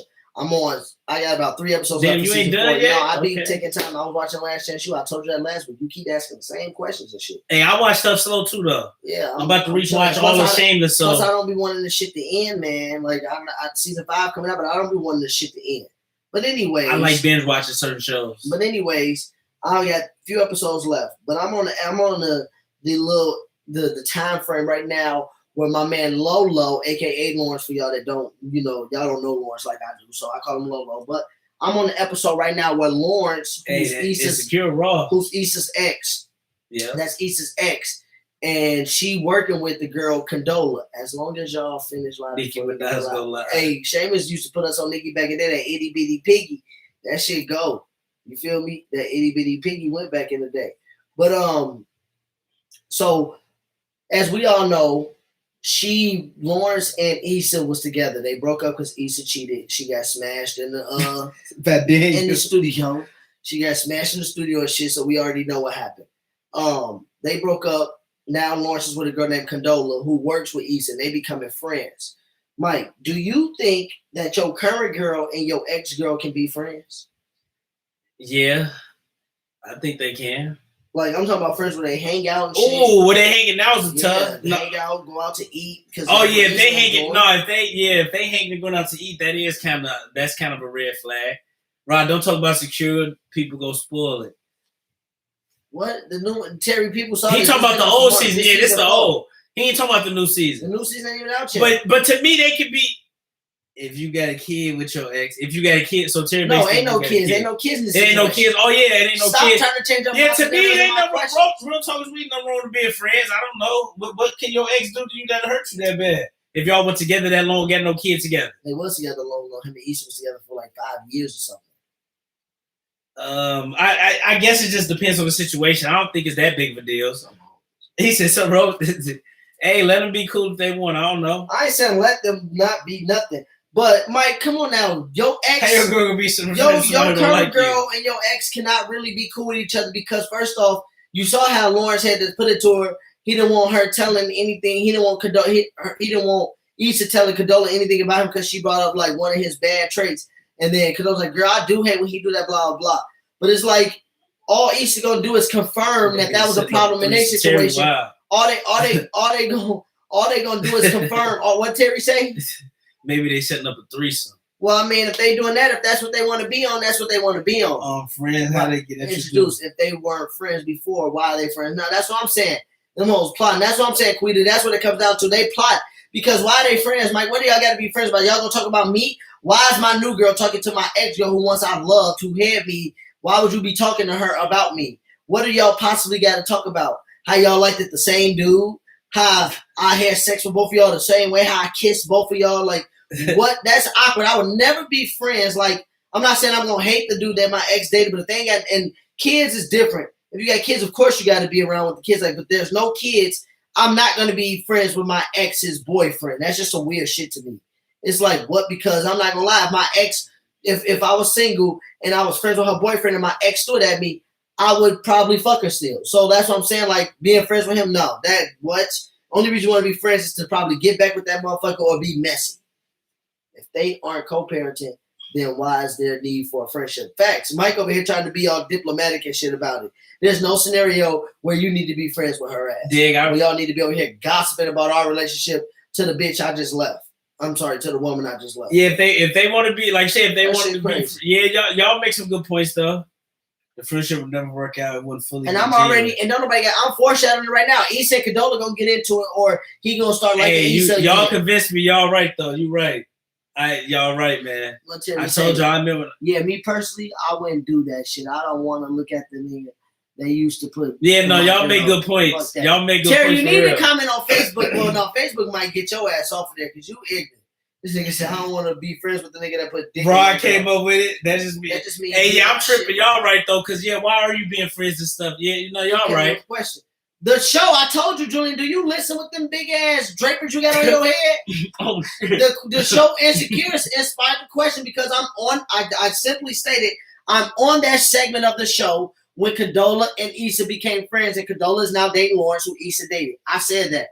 And that just means you're not shit right. Yeah, Seamus, I might not be shit. I'm a not shit ass nigga, but if that was once my woman, and hey, don't tell him, Terry. We know. Yeah, he already knows what's gonna happen. I already know that's a stupid show, Julian. You're a stupid person. Wait, Julian said that's a stupid show. Insecure. Oh, Mike, you tripping, Julian? He likes Kurt Franklin as a rapper. He takes every shirt into his jeans. I already know. Don't talk about Kurt Franklin because Julian get disrespected. I already know what's gonna happen, Julian or Terry. Something gonna happen. Where it's gonna end up where Issa and Lawrence gonna start fucking around again. Condola gonna catch him, or Condola and Issa gonna fall out because she gonna. Facebook be soft with it. But I don't want to know, Terry. I ain't gonna even look at your comments. And that's not a stupid show, Julian. You tripping. But Seamus, I know I ain't shit for that. But I'm telling you I ain't shit. If that was my if that was my pussy, that was my pussy. And I don't care if that is your ex. That's what I'm saying. We ain't friends. Me and your new dude ain't friends. I ain't got no loyalty to him. So if you come to me and throw it at me, then I'm gonna definitely take it and run with it because you was mine first. Facts. Fuck that. Fuck him. Why is Julian the most disrespectful dude of all time? Who? Julian. I'm not listening to him today. I'm not doing it with him wearing penny loafers with jeans. I don't do that type of shit. He said, I ain't listening to bro. That's why I be on YouTube. Penny loafers with jeans. Pause. Kurt Franklin's a rapper. Y'all talking about plies. Seamus, hey, this man, don't pay attention to Julian Seamus. Please don't. A lot of people. Yeah, Julian disrespectful as hell. A lot of people should not pay attention to that man. Penny loafers with jeans. Thanks. I'm telling y'all can catch Julian. Watch when we go to dinner. I'm gonna take a picture. He gonna have on penny loafers with jeans and a jersey. Watch. He said in the jersey. White and green Eagles jersey with some blue jeans and penny loafers on. Oh, baby. Watch. Yeah. Julian nasty as hell. So yeah, man, that shit dead. If they friends, it's gotta be on y'all on some orgy shit or y'all on that freaky stuff. With the members on his jacket, huh? Man, probably shit. With the jersey over the jacket. We can't all shop at Baby Get Rod. Bronco comes Chicago next year. We should go to that game. Facts. Bronco comes Chicago. Big facts. Yeah, I tagged my man Rome Dog in it. What's the next question? Though? That was a good question, but I can't Rome need to be on this next question because I know some people will get on my ass, but I'm gonna give y'all scenarios to explain these questions, okay? All right, let's go. Do women take it too far when it comes to disagreements? Like, do they take the end action? And what I mean by too far is like, do they take shit too far? Like, if you say you don't want to talk at this time, do they take it too far? But like, you don't got to talk to me ever again. Like, do you think women take it too far in disagreements sometimes? Like, say shit they don't mean. I want to generalize. See, this is basically the biggest generalization ever. Oh my God! It is though. But I definitely think they do take it too far. Talking about like you say, generalization. If you saying you agree with it, I agree with it, but this doesn't mean it's for all women, though. It does. It's not for all women. It's definitely. I'm just saying, on average, yes. On average, I would agree, but it's definitely some women who don't take it too far. But on average, I definitely would say they do take it too far. I'm gonna say take it too far. Yes. Do you think this is taking it too far? Say if you got a Netflix date set up. A Netflix date set up with your significant other. Man, take it too far too. No, but look, say if you got it. Well, we. Go ahead, keep finishing. I know what y'all just Julie gonna tell you. No, y'all just some bitches if y'all can handle it. Wow, shame dog. That's just disrespectful. Take it this way. Listen to this. What type of question is this? Man will punch that girl in the face. Julian, we talked about this. I'm about to give you a scenario why these came up. If they disagree, that's true. That's why I say it's men too. You thinking too broad about this shit, Mike. We're not talking about stuff like that. The question should be, do women know how to take accountability? Well, DC, that's a whole nother topic within itself because we already know that ain't the motherfucking We know that ain't like On average, hell no, they don't. yeah, we already know that shit did. What I'm saying to you is this is what I meant. I should have gave you an example of this, but it would have been too long to write out a question. So say for instance, you and your significant other, y'all not around each other, so y'all decide y'all gonna FaceTime each other and watch a Netflix movie together, right? Some shit go down where your significant other got a roommate. The roommate come over, come home, like, I gotta tell you something, bro, some issues, blah, blah. So you tell your girl, I'm gonna call you back type shit. Or you get off the phone with your girl and say, you gotta talk to your roommate. 30 minutes go by, you don't send a text, let her know, but you probably talking to your roommate about some real shit. She texts you back, she get mad or some more shit, boom, text you back, all this. When you call her back, she starts then to turn up on you, then hangs up on you, and then you try to call back. She don't answer because she was on the phone, but then she calls back, and then she say, well, at first she told you she didn't want to watch the movie and said all this shit, hung up, was mad. And then you told her, okay, I then made plans because you already was tripping. You then made plans with your guy friend that night, your homeboy, your roommate. And then she say, we don't got to talk no more. Is that not an example of taking it too far? That's definitely taking too far, but this definitely happened to you. No, it wasn't me. I'm just saying, I know about the inside to the story. This story too. No, I'm telling because I just heard about the story, and that's my point why I came up with the question. Yeah, that's going too far about but the she situation. Just talking. She just mad. She letting emotions take over. So. But the dude said this. What the dude said when you hung up on me. You just heard it from his perspective. No, I heard it from the woman's perspective. Oh, I see. But Mike, the dude said when you hang up on me, when you hung up on me, and I know we started talking, I know you was gonna be on bullshit. He knew that the woman was gonna already be on bullshit because she hung up, and then she was already mad that he was trying to, help out with his guy and shit. And then Seamus said, I guarantee you I want to talk about shit. When his guy was going through some shit, he talked to his guy, and then they wasn't going through shit. Then now they want to talk about shit. So then she gets mad about that. And then it spirals down to you don't got to talk to this individual no more. Yeah, that's just emotional. That's not taking too far. That she just using emotion. She don't really mean it. How long was you and your boy talking? Why couldn't you put her on mute? Why does she need to hear our conversation here is busy? Just like when she talking to her homegirls. That's what I'm saying. If it's vice versa, if women is talking to their homegirls, they say, I got to call you back. My homegirl came in here, her nigga did something to her, blah, blah, blah. The woman did say this. She said, if I would have got off the phone with him, I would have texted him and let him know I was talking to my roommate. I said, maybe he forgot. God, you really don't think. I hate texting in the first place. Like, that shit, I'm just saying, how long y'all been trying to get the Netflix thing started? Have you been neglecting her? Oh, niggas don't be that busy. She wouldn't if she was on mute. Well, 30 minutes she need to be on mute? She took it too far. The woman took it too far in that situation. I'm not saying the guy couldn't have communicated better, but to come out on top of that and say, you could go, you don't got to talk. Y'all don't got to talk no more. Yeah, that's just being over dramatic and over emotional. And then was mad that he didn't want to watch the movie no more because you already fucked up his night with the bullshit. Yeah. That's what I'm saying. That's all I'm saying. Like, you could have just communicated that you was mad because of that, let him apologize, and then still watch the movie. Like, I'll probably always be reneging. He thinks a weekend with his girl is too long. Unless it was an emergency or some serious conversation, why couldn't your friend wait, though? Damn, she that easy to forget. You ain't thinking about the outcome of the movie. Look, y'all. Also, the FaceTime is they wasn't in person together. The friend is there in person. So, in person communication. And you just talking to him on the phone, and he talking to her on the phone. He was FaceTiming. He can't call her back. I know. Just call her back when the talk was over. But that's what they was mad at. How long was the talk? Was y'all talking was they talking 3-4 hours? Like 30 minutes. No, 30 minutes. Oh, 30 minutes without a text or a call that they was calling back. Oh, 30 minutes ain't nothing. There, she must really want to talk to a dude.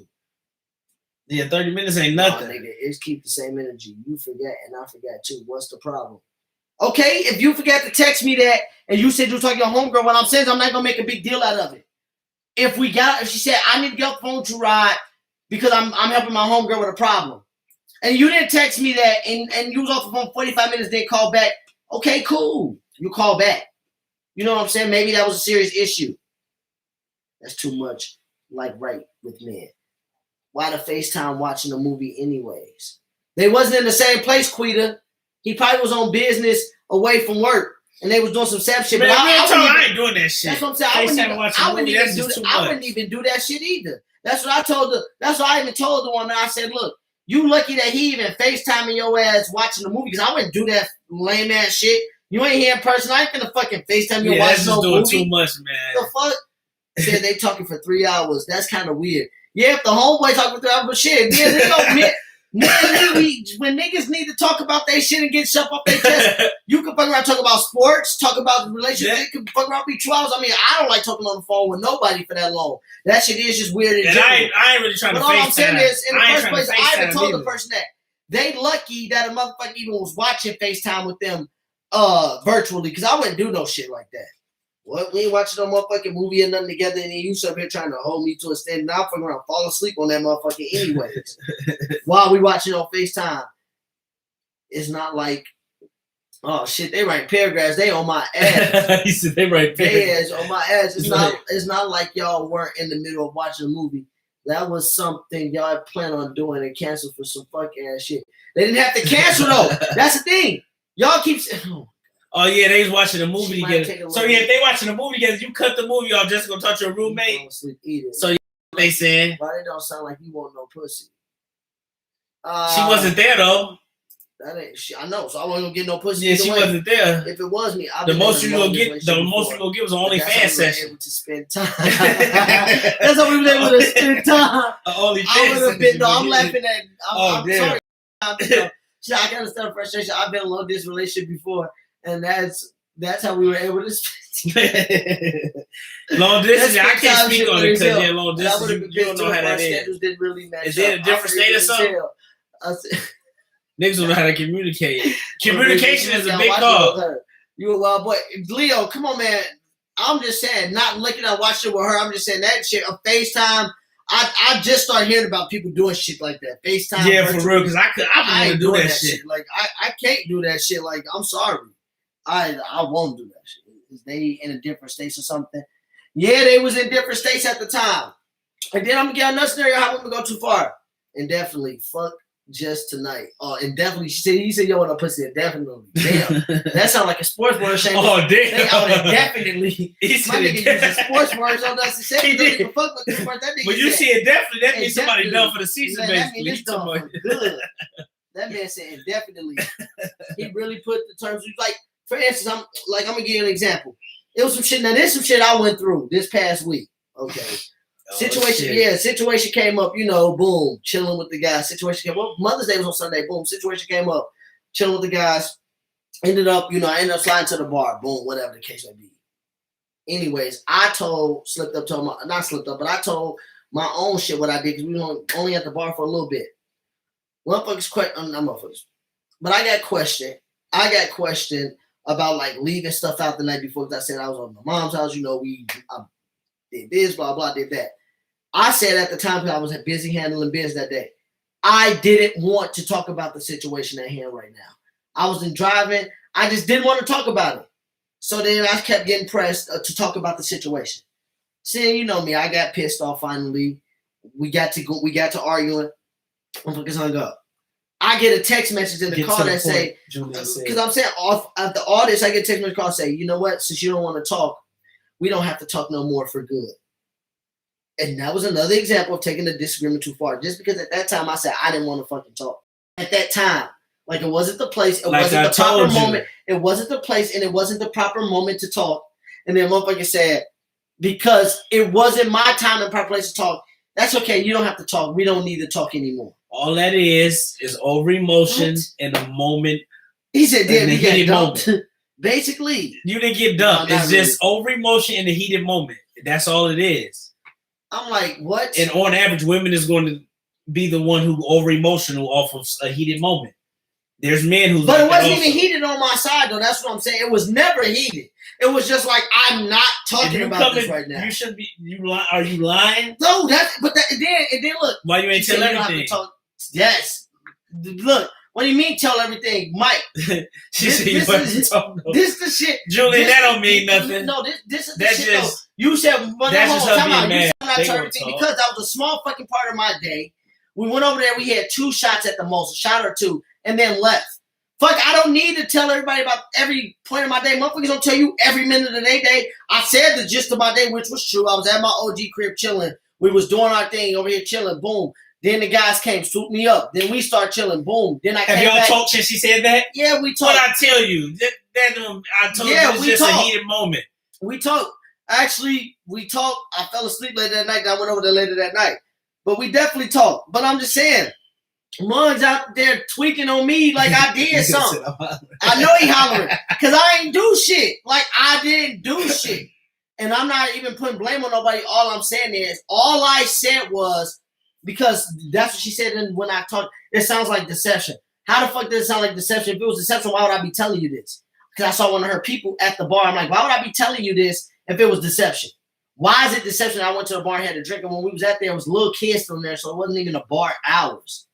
But what does it have to be deceiving about? And that's what pissed me off too. Like, now you already think I'm lying, so now I really don't want to talk about it to you until you get your motherfucking head clean. I know I'm gonna be in trouble, but like I said, I ain't gonna be in trouble. But I'm simply saying that women be overtaking It's shit like talking, we ain't shit. gotta talk no That's more. all it is, relationship. I'm like, stuff. damn. But when motherfuckers don't want many of these type but I'm of saying moments. when Rod, is that ever occurrences where she don't feel like talking just to prove your point?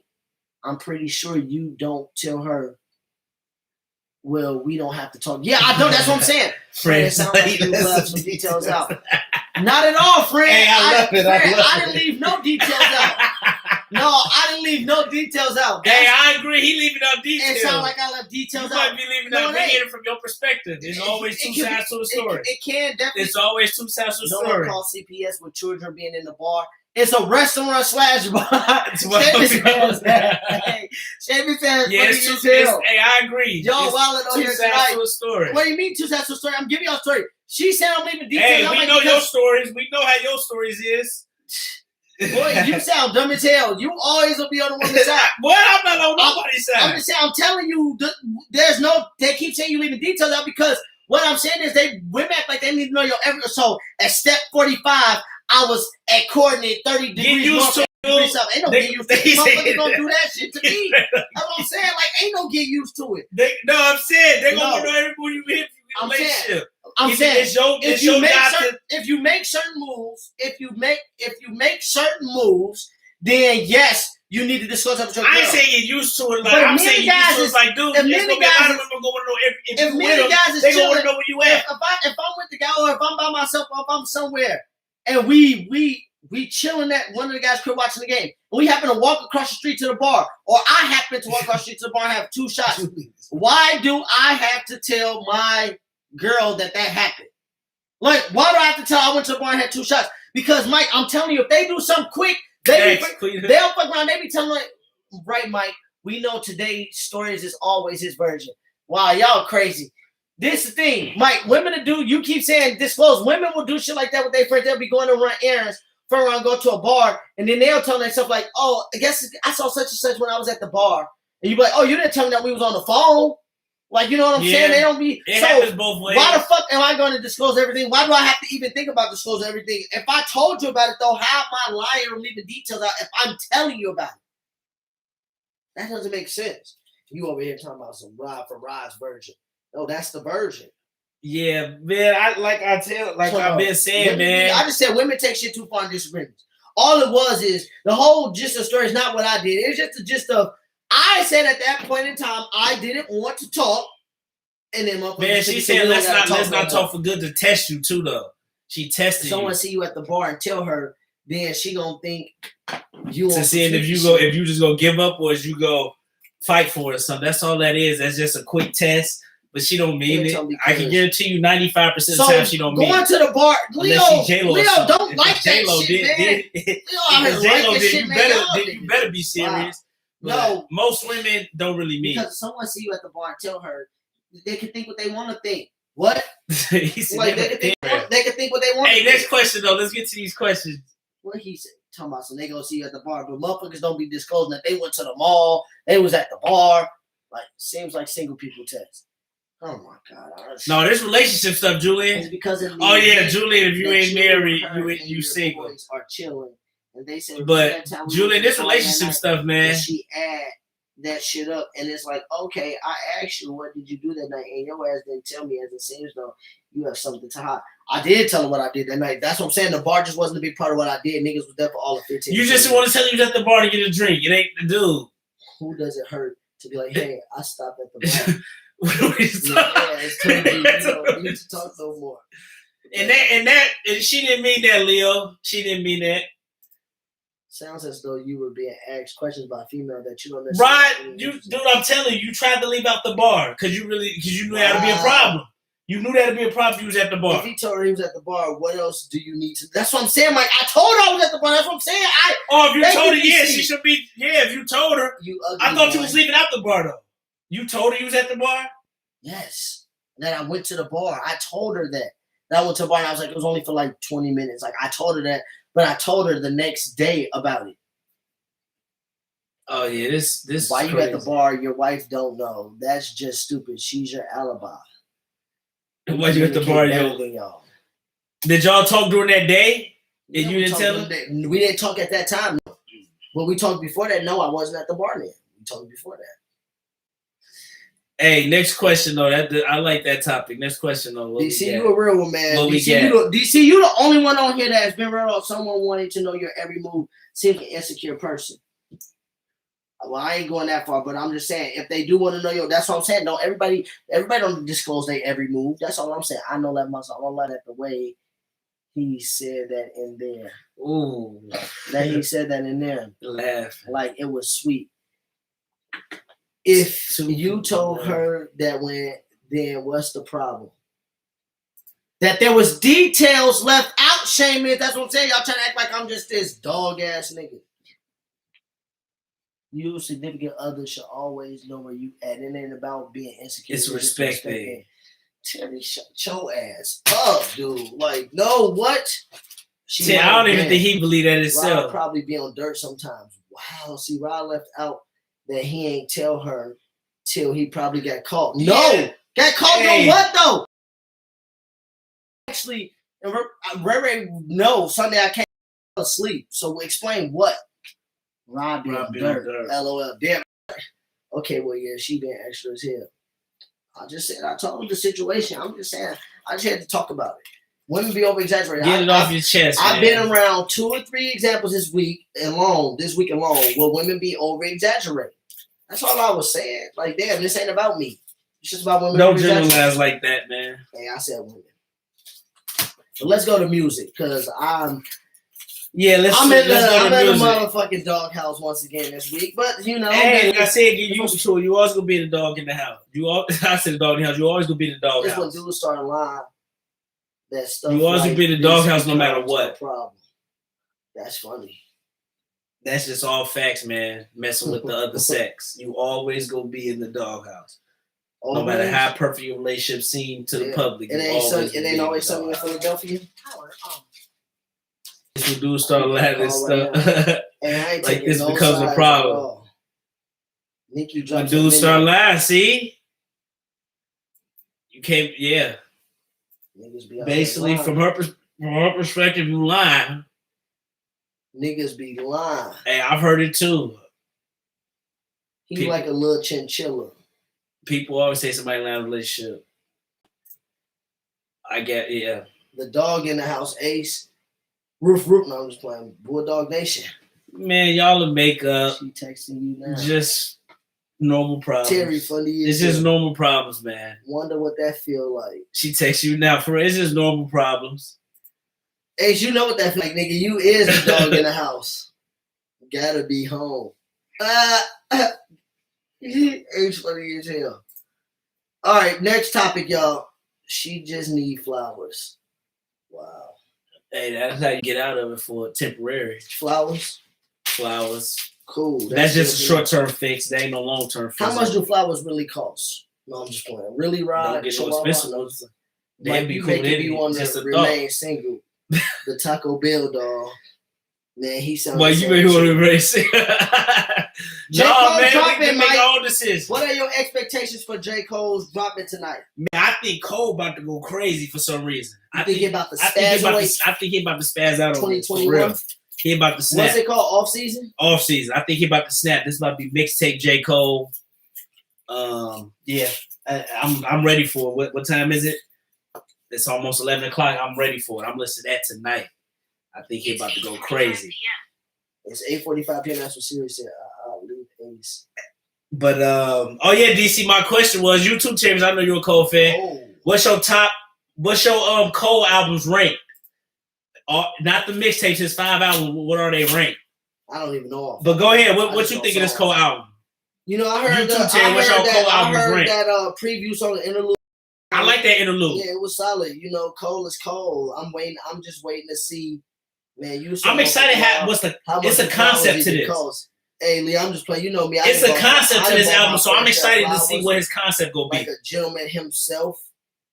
I'm excited to see what the concept will be because this is going to be connected to the Fall Off. He ain't have an album in a minute from what I heard. 3 years. He was on that Dreamville stuff last time. And that was nice. So he was working on that. I think J. Cole finna come out, you know, and give us something for the streets, give us something for the culture. I fuck with J. Cole because he be spinning. He gonna have a couple of NBA playoffs, so he gonna have a couple songs on the radio. I like Jay-Z. I like J. Cole's style. You know, I feel like he got some shit that's for our generation, and he also could bring it back to the old school. And then he give you a mixture of both in one song put together. So I'm excited to see how he has moved along with the times and what was his experience like. Because I think we don't get a story about how his life been like everybody else life been since this pandemic happened. So I'm just interested to see what story he do decide to tell, where he at in his life now. Yeah, I'm excited to hear. The man about what he's going through in 2021. He just got signed to play for the basketball. And this off season will have something to do with that. The cover the album cover get basketball with a basketball. So yeah, off season. So fire. It should be good to see, man. I want to hear what he gonna talk about. And the documentary. Did you see the documentary that came out that was 12 minutes on YouTube? He basically showing that he working on his skills. He tested his skills. He was getting complacent and stuff. So yeah. No facts. 2014 KLD. They switched at times. Born Center sideline. Yep. 2014 to KLD for me. Born Center and KLD switched for me. So 2014 for me, KLD and Born Center can fight for 2 or 3, and then Sideline Story, and then 40 Eyes Only for me also. So we kind of got the same order. Oh, yeah, Eyes Only, huh? Yeah, so that J. Cole, I'm going to try to listen to it tonight. I might not listen to the whole thing, but tomorrow on the way to work, that's what I'm going to be having on the radio until I get all the way through it all. I'm going to get through it tonight, then I'm going to tomorrow. You heard earlier some of the old school J. Cole I was playing. I got to give a shout out to my man L, a.k.a. Larry. He the one who gave me those CDs back in college, my second year of college when I lived in Oakland Apartments. Shout out to Oakland B315, the B-Boys. They know who they is, CJ and D'Angelo. My boys right there. We was in Oakland B315 when I was bumping that J. Cole. That's when I first got introduced to him in 2011. I mean, I did hear him in that Jay-Z song, Every Day a Star is Born. But the first time I got introduced that was on Blueprint 3. That was one of my favorite Jay-Z albums. I fuck with that Blueprint. But that J. Cole, for me, hearing him on his own, that was the first time I heard him that. Can't get enough, won't get enough. I can't get enough of what you got. Yeah, I know you like Born Center, Terry. Born Center, your favorite Cole album. Is that what Born Center on? No, Can't Get Enough. That's Sideline Story. That his first album. Oh, that shit went too. Yup. Yeah, that's a hook right there. That's a hook right there. Never mind that. I'll be on the track. That's a hook right there. That nigga snapped on. Hey, I agree, DC. The first half of 2014, that's what I'm looking for because that first half was crazy. And then if we get some Friday Night Light packed in one, we good. Yeah, my baby Friday Nicki Minaj drop at midnight too. Nicki Minaj drop at midnight? That's what Shame Dog just said. I get she get a listen, but she'll get a listen. She'll probably get a listen on Saturday or Sunday. She the GOAT for women rapping. Boy, stop. Don't ever say none of that disrespect. Put some respect on Nicki name. Fuck you talking about, Mike? Damn, Tyranny, you put 4 House Only on there. But go ahead. I got a topic for you because your job kind of doing the hybrid model in the workplace. I came across an interesting article in the Boston Globe, and they think that there's going to become tension in the workplace among professionals at all different type of levels because they feel like the hybrid workplace. They feel like the hybrid workplace will not last. Ask that bitch next to you. You know how. I haven't listened to that new Gucci and watch your motherfucking mouth, you black bug. I haven't listened to Gucci that song might be fire though. Nicki Minaj Rihanna, that song will be fire. But go ahead. The hybrid workplace won't last, as the Boston Globe said. I'm gonna read off a few reasons why. They call it the Allen curve is one reason. In the 70s, MIT professor Thomas J. Allen, discovered that office communication increased exponentially the closer desks were. Even in the age of Slack, email, and Zoom, the fact remains out of sight is often out of mind. Reason 2, trust. As distance increases, teams need higher levels of trust to function, and trust is traditionally created through little actions that are more fluid in person. Those working in person may bond more than those working remotely. Reason number 3, working from home can be too convenient. Commuting gives us time to process our days, let our minds wander, and explore ideas. Additionally, office life forces transition and breaks throughout the day. And number 4, belonging. I'm going to read 5. Number 4, or it's only 4. I'm sorry. It's only 4. Number 4, the last one is belonging. It is clear that we are not destined to be alone. It's hard to create a sense of belonging from a distance, but it's even harder when employees have different home lives or have never even met the rest of the team. What do you think about this? Do you think that the hybrid model is, Nicki Minaj, fool, she one of the GOATs for women, fool? I'm talking about, What up, Ty? What's good, Ty? It's cool. Long as you come, that's cool. He tripping, Ace. Ty, you hear every tripping. week. What's good, y'all? I'm late, but I'm Who putting you got Ty, there, Mike? I think Rhapsody Rhapsody better than Nicki Minaj, but Nicki Minaj definitely kills her in sales and stuff. She probably got more streams, but we're not gonna talk about that. I definitely think Rhapsody better than Nicki Minaj. We're not gonna talk about a music app called Rhapsody. We're gonna talk about the next thing. But let's talk about the next thing though. The hybrid model for me, that's what we going to Best Buy. They make some good points. It might not work. Do you think it will last? I don't know. Best Buy had it before. People could work from home a little bit, and then they end up saying you got to come to work every day. So I don't know.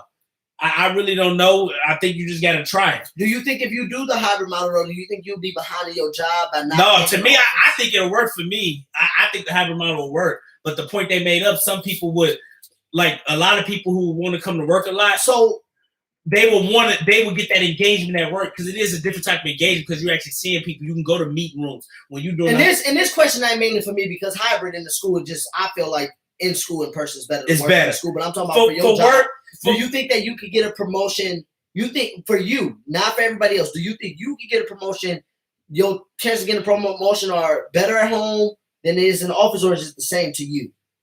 Your job. And how I feel like mine would be better in the office because you get that engagement, like you're talking to meetings instead of they see how you lead the meetings in front of everybody. If you lead the meeting from like a Zoom, that's easier because you're at home and comfortable. But if you actually, but no, I just mean from you, not what your job. For me, you can get promoted at home. You can get promoted work from home, but I think it'd be easier. You think I'm saying like some people be like you probably be like I could get more work done at home where I could get promoted quicker. I'm asking, do you think you could get promoted from home quicker? No, based on the amount of work you can do. You feel like it's the same. To me, you get work done. No, that's what I wanted to ask you. That's what I wanted to ask you. You think the promotion chances could be the same at if you feel like for your job that they the same to me, then I feel like then the hybrid model will work for you.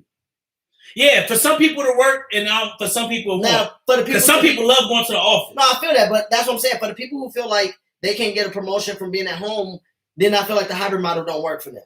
Yeah, because I've talked to some people in corporate America like you that feel like from home this one dude. Yeah, for me, I think it'll work. One of my dudes is financing like stocks and stuff. He feels like from home, he feels like he could get a promotion quicker than in the office. He said because he's like I can kind of focus on me individually. I don't have to then help teammates with certain projects. I could get more done and show myself. Lauryn Hill definitely one of the GOATs. He said I could get stuff done and show my stuff more individually away from home. He said at work he gets put into too many small group projects where he's not able to kind of show himself because he's a part of the group. So he felt like from home he could get a promotion quicker because he can show he can do more. Yeah, that's why I asked you that question. No, yeah, I definitely think every person will have a different answer, but for me, it definitely.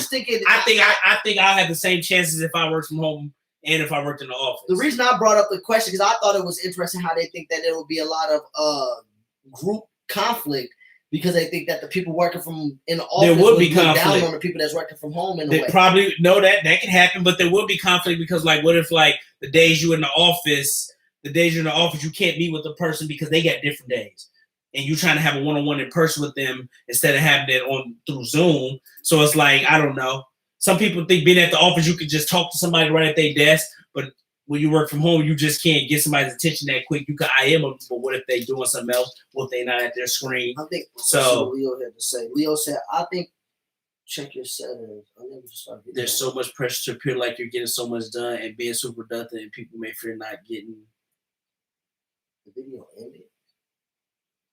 Oh, face ended.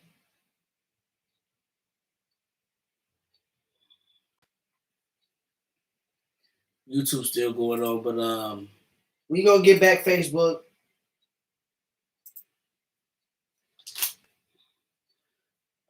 But yeah, Leo's making a good point actually.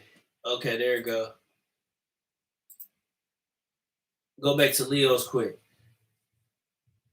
But yeah, even when people at the office, it's definitely some people more productive at the office, some people more productive at home. And a lot of people always act like they're super productive and super busy 24/7 during the day, which cannot be true. Because like you say, some people can look fake busy at times. Sometimes people think you're at the office, that you're automatically working a lot harder. But like I said, some people get more done at home.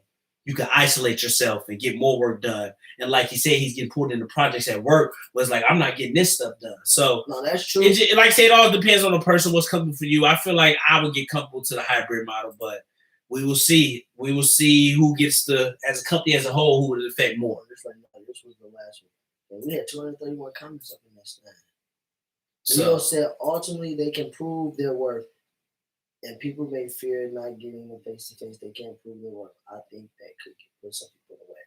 No, yeah, I agree with what Leo said. Leo always got some good insight on stuff.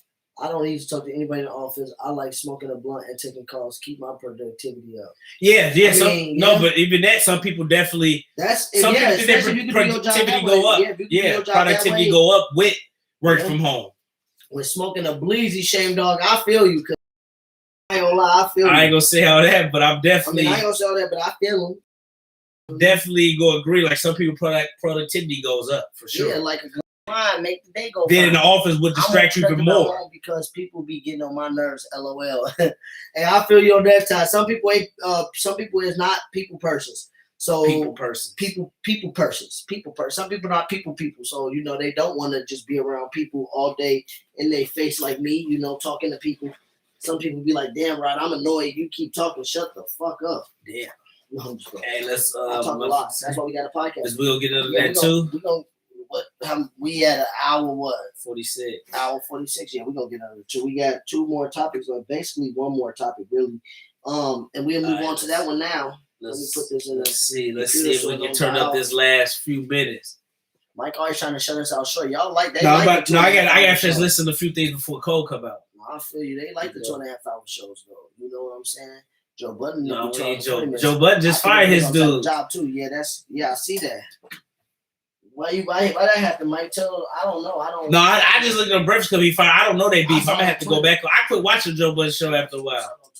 Man, the other day I got something sent to me that was funny as hell. Joe Budden and they was on that wild. But yeah, he fired Rory and stuff. So I don't know what happened to that. I don't know what happened with that. But I heard they've been beefing. Actually, the type of job does matter too, because like I said, for my job, hybrid to me shouldn't even, working from, unless you're a teacher, you really can't do distance learning with my job besides call parents if they not acting up, but then they at home with the parents. So you're right. Hybrid, I think the job, that's a big factor on it. That's why I brought up corporate America. That's why I really couldn't answer the question. I really was tailoring that to Mike to see what his thoughts was on that, because the type of job does matter. Now, my Sport Radar job, you can do it from either or, but I do like the office more because I have more available resources to me. That's the only thing, but I can do my job the same at home, but I have more available resources in the office. Yeah, that's same at work. I got more available resources. I got more available resources at Sport Radar, so that's why I like being at Sport Radar downtown in the office versus being from home. But otherwise, like Seamus said, all that stuff at home you can do and still get work done, which is a cool thing. But let's go from the work to school, Mike, because we'll start off at Oak River, Minnesota. And I'm gonna look up the article because I don't want to get nothing mixed up. But one of my favorite teachers, shout out to Miss Gorse, she put me on this article about Elk River.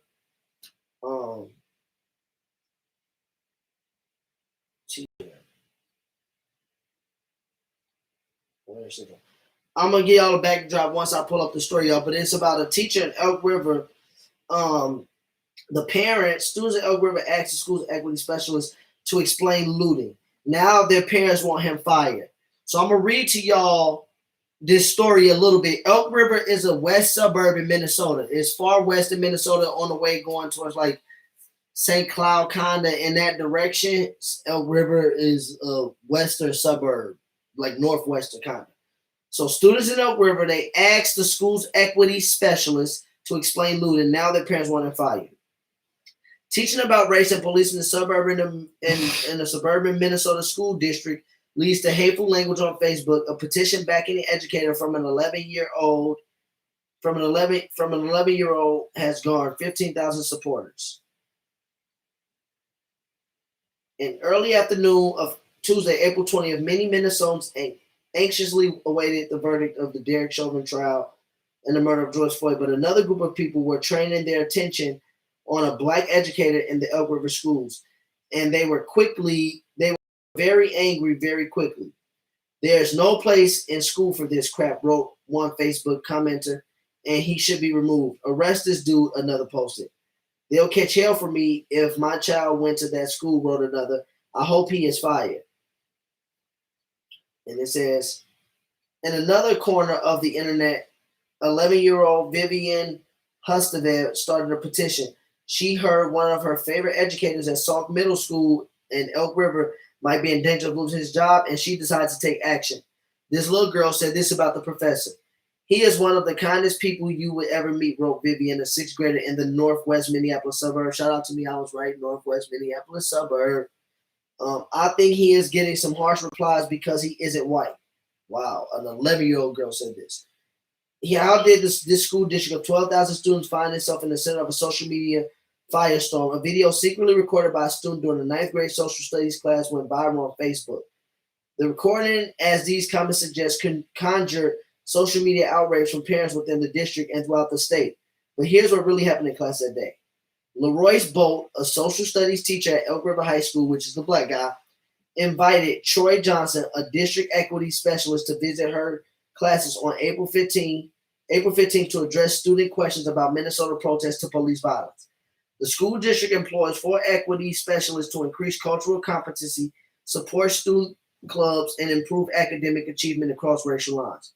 Johnson has worked as an equity specialist at Elk River Schools for 14 years. He has an advanced degree in social work and background in family therapy. He's also one of the only staff members of color in the Elk River High School. Go figure. That's not surprising. Visually recording doesn't show much. The student's phone surreptitiously filming remains pointed towards the classroom. Here's what we do know. Johnson, who is black, explains that black people have been protesting police killings for decades to no avail. Looting, he explains, is a way to get attention, especially from people who own property, who are more likely to wield political power and are often white. He notes that looting following George Floyd's murder succeeded in getting a reaction from the political establishment. That's what the looting is doing for the African American community, Johnson says.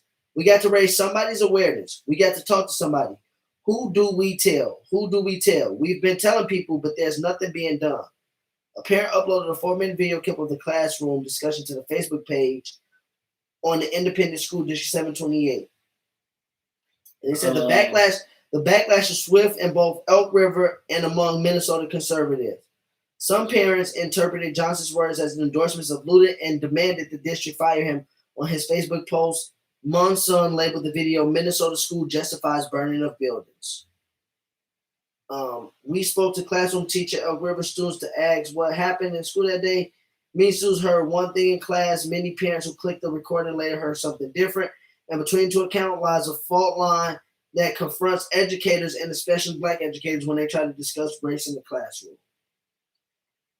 What do you think about this whole story? And in Texas, I wanted to just give you all a side note. In Texas, they have banned in public schools in Texas throughout to talk about racism. So teachers cannot teach about racism in Texas. It is now a bill that was passed. That's scary. That teachers cannot teach about racism in Texas public schools. Well, the Elk River thing is actually shocking to me because it's crazy how the kids loves that teacher so much. They actually is like you said. And they showed up to the board against their parents. I know they're going against their parents at that.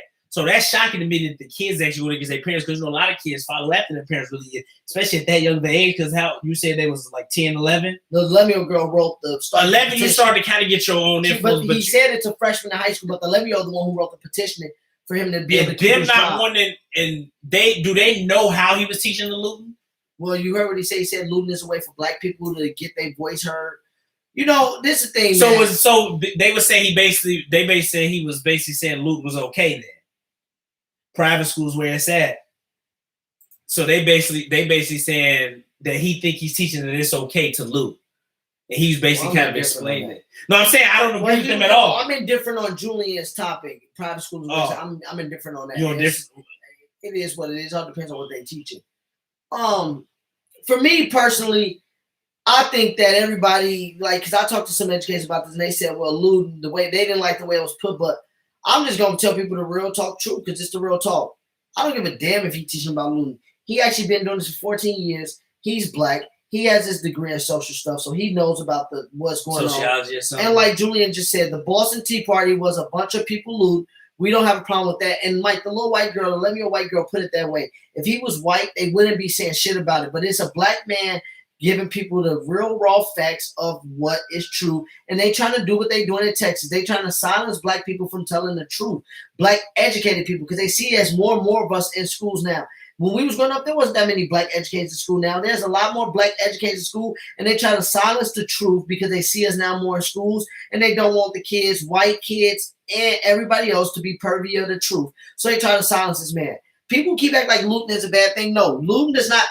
Do you see what's going on now? Is anybody looting in Minneapolis and St. Paul now? Do people have people looting every day? No. Loot only happens from the result of racist motherfuckers doing racist shit to black people and not being held accountable about it. That's why they loot. And I'm getting tired of white people saying stuff like, why do they loot in their own neighborhoods? And then look what happens when they messed up their own neighborhoods. I don't want to hear people say anything about us messing up our own neighborhoods for the simple fact of those neighbors are already fucked up and don't nobody come in there and do nothing now. How many white people are over north trying to do stuff now in those neighborhoods? Nobody. How many people are doing stuff in Cabrini Green in Chicago in those neighborhoods now? Nobody. So don't say shit to me about a couple buildings burning. They love to use that to try to act like that's a counter argument against looting.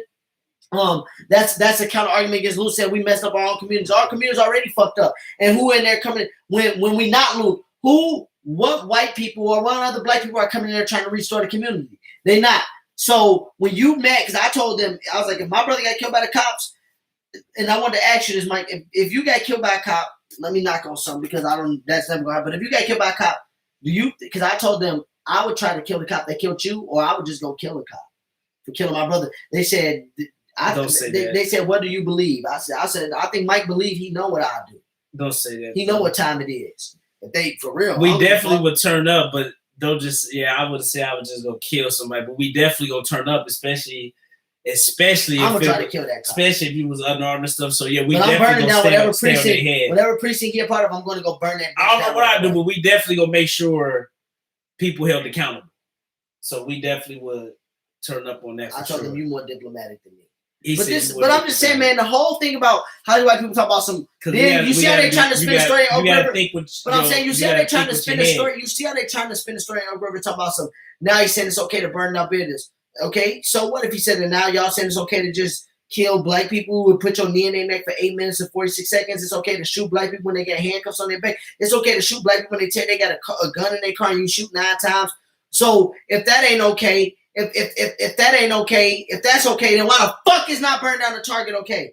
Fuck y'all. And fuck these also, buildings. To me, if they kill another black person city, the whole fucking city need to burn. But also, Ryan, if it was switched around, like if they killed one of their kids and stuff, they would definitely loot the stuff. I think they would definitely be, and if they didn't get the the verdict that they wanted.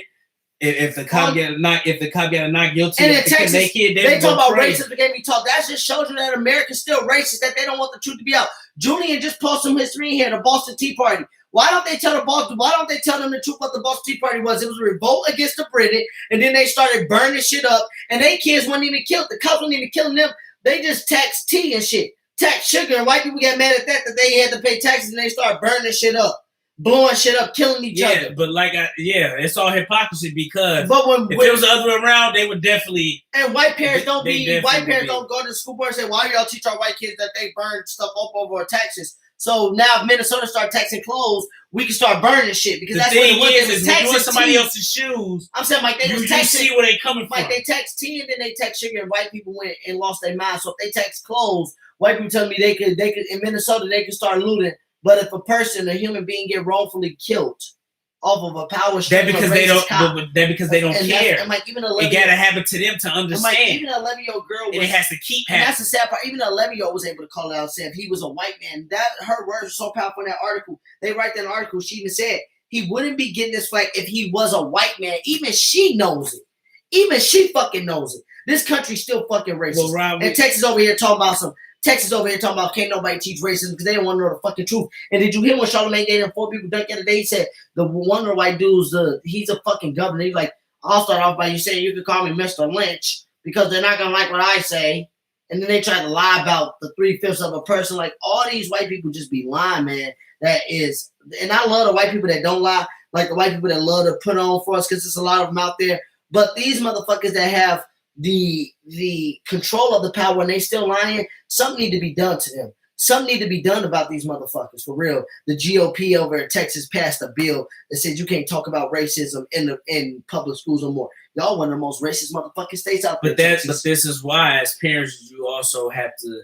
You just don't. Your kids shouldn't just learn stuff in school. You got to teach them stuff yourself too. Yeah, facts. Parents got to quit being lazy. Facts. You got to teach them outside of school. You got to teach them outside of school because we already see what the school. To your capacity, whatever your capacity is. The school don't want to give the black people credit for building this motherfucking country. They don't want to. So in a way, it is wrong what they doing, but that's why you think Dr. Umar trying to do the school and stuff. You need to teach. Parents need to teach. That's why I ain't want talking against them.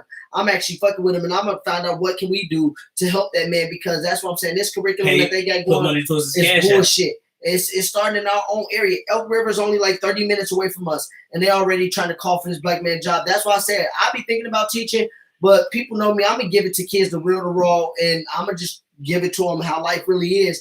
And some parents won't like me. That's why. And the kids being on their side, the kids on their teacher side shows you that they love the teacher, that the teacher showing them nothing but love and care. And this is why I be so hesitant to even want to. I want to get into teaching, but I'm hesitant to get into it just because. That's what I'm saying, man. They be trying to censor you. You can't tell the truth in nothing you do nowadays. And I'm not saying my truth is the real truth, but we know what the real truth is. That slaves built this country.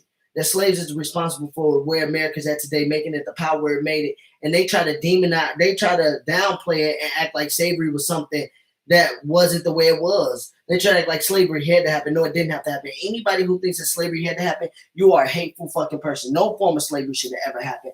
But slavery in America happened, and they try to dumb it down to act like slavery was good for all. No, it wasn't. It was only good for you motherfuckers to do what y'all able to do now, which is lie, conquer, and make the story y'all way. And it ain't. And people at Elk River, those parents need to be held accountable, and those parents need to be called out. And that's why their own kids calling them out. They definitely need to be called out. It's about to be a new day and age where these kids start turning on their racist ass parents because they starting to see the truth. They starting to see these black people ain't as dangerous as y'all say they is. They ain't a threat to us. They actually really want to be inclusive. They actually are smart. They actually are educated. And they going to see who the real hateful people is. And on that day, those white people going to be the ones, those hateful country folk, the ones who want to keep stuff status quo, or whatever the fuck they think it is, or whatever time they think it is. They going to be the ones that's the minority. And they going to be the ones that need help. Oh, for sure. Because their own kids turning against them. Y'all own kids went to the faculty staff and spoke up for this man against y'all. What do that show you? What do that show you? That show you who's the incompetent ones in the situation. No, that's true. But I wanted to bring that to the table with shout out to, like I said, shout out to Miss Gores, because she's the one who brought that to me and showed me that article and put me on to that. And I ain't want to name drop, but she could take it. She one of the best to do it, man. And I love people like her that's out here. And they, like I said, they can't understand what we go through, but they empathize and they know it and they listen to us. That's why I love people like Gores and the whole administration I work with at Sullivan, Hedberg, Strickers, and all them. I love people like them because they don't understand it because they're not, African American, but they let us go through it and they listen. How did my Heat do? Y'all won by 12. Okay, so we let them come back. Ooh, the Knicks won, so the Knicks stayed up there too. Hawks won, so y'all 5th. Knicks. We tied. The Hawks played tonight? Yeah. Who they play? The Magic. They're a game ahead of y'all. They got one more game. They clinched 4th seed. They would clinch 4th if they win their last game. Because they got the tiebreaker for y'all, don't they? Yeah. So if they just got to win their last Raise them game. at all-time high because they are afraid of becoming a minority and being released the way they have always treated minorities. Fact, Seamus. And that's the thing. Black people ain't going to even treat them the way we ain't going to even have them as being slaves. So we above that. We don't even need to do that. We don't need that revenge like that. We can just show them that we just on their level. Just like it. But they just scared of what they got to keep working hard. And ooh, Brooklyn can still get that 1 seed then. Yes, we just beat the Sixers. Brooklyn. It's a game back. Game back with 2 games left, so Philly would have to lose their last 2 games. Yeah. You should want Philly to keep one so y'all have to play Philly second round. You confident y'all can beat them. Pull up to cherry pit. But hey, that's last topic, Razor. Is it one more topic before we go here? Summer 2021 look like Minnesota opening back up, no masks anymore. In Florida, they starting the law at the end of this month that once the mask is off, by law, you cannot tell nobody to wear a mask again in Florida. Things are opening back up this summer 2021. Do you think we're getting back to normal? And we asked you last week, will you still wear a mask? Yeah, I'm gonna still wear a mask for a little bit. You can start playing music. I see at the gym, no more masks at the gym. We just got the email tomorrow that's changing. Outdoors, you don't have to wear masks in Minnesota now too. Yeah, and then I'm gonna still wear it for a little bit. I don't know, at the gym. I'm still wear because I don't trust you, dirty motherfucker. Yeah, I'm gonna still wear, but at the gym, I'll probably take it off at times when I get tired. Well, and they still doing the protocol stuff though, Mike. If you were exposed to COVID, like in sports, you got to be out for 2 weeks still, which is dumb to me. If they taking off the mask and opening stuff back up, I heard people with vaccinated don't have to worry about it at all if you get vaccinated and stuff. Well, to me, you should get if you're around somebody who gets it. You should get tested. If you test negative, you should be good to go on all facets. School, but sports. To answer the question, I do think things about to be back to normal. I do think things about to get back to normal and everything. You think? So. And I just read an article that said that Minnesota, says no mask at the gym. Minnesota numbers are at an all-time high, and they doing all this changing up the stuff. So it's just so much stuff going on with COVID that we still don't know. We'll see if them numbers. But it is good to start getting things back to status quo. You know, games being played, fans being able to come back to stuff being. It's gonna be weird seeing people without masks, but I'm definitely gonna still wear masks. You know how people look now. You ain't masked off. Get masked off. But yeah, no, I'm definitely about to. And next week, y'all. We should be back at the studio. We appreciate the love and support. Y'all rock with us every week, whether we at Artists and Fitness, whether we at Desert Reed Place at 1333. I ain't going to tell y'all the rest of the address. But in Oakdale, y'all rock with us every week, and we just love and appreciate y'all. Stay tuned for some of the stuff Brother Difference got coming up from the announcement, from the documentaries we got coming up, from the behind the scenes, from the vlogs. We going to be all in it this summer. We got merch coming, shirts, hoodies. Stick with it. Hey, you know what time it is. Bump that J.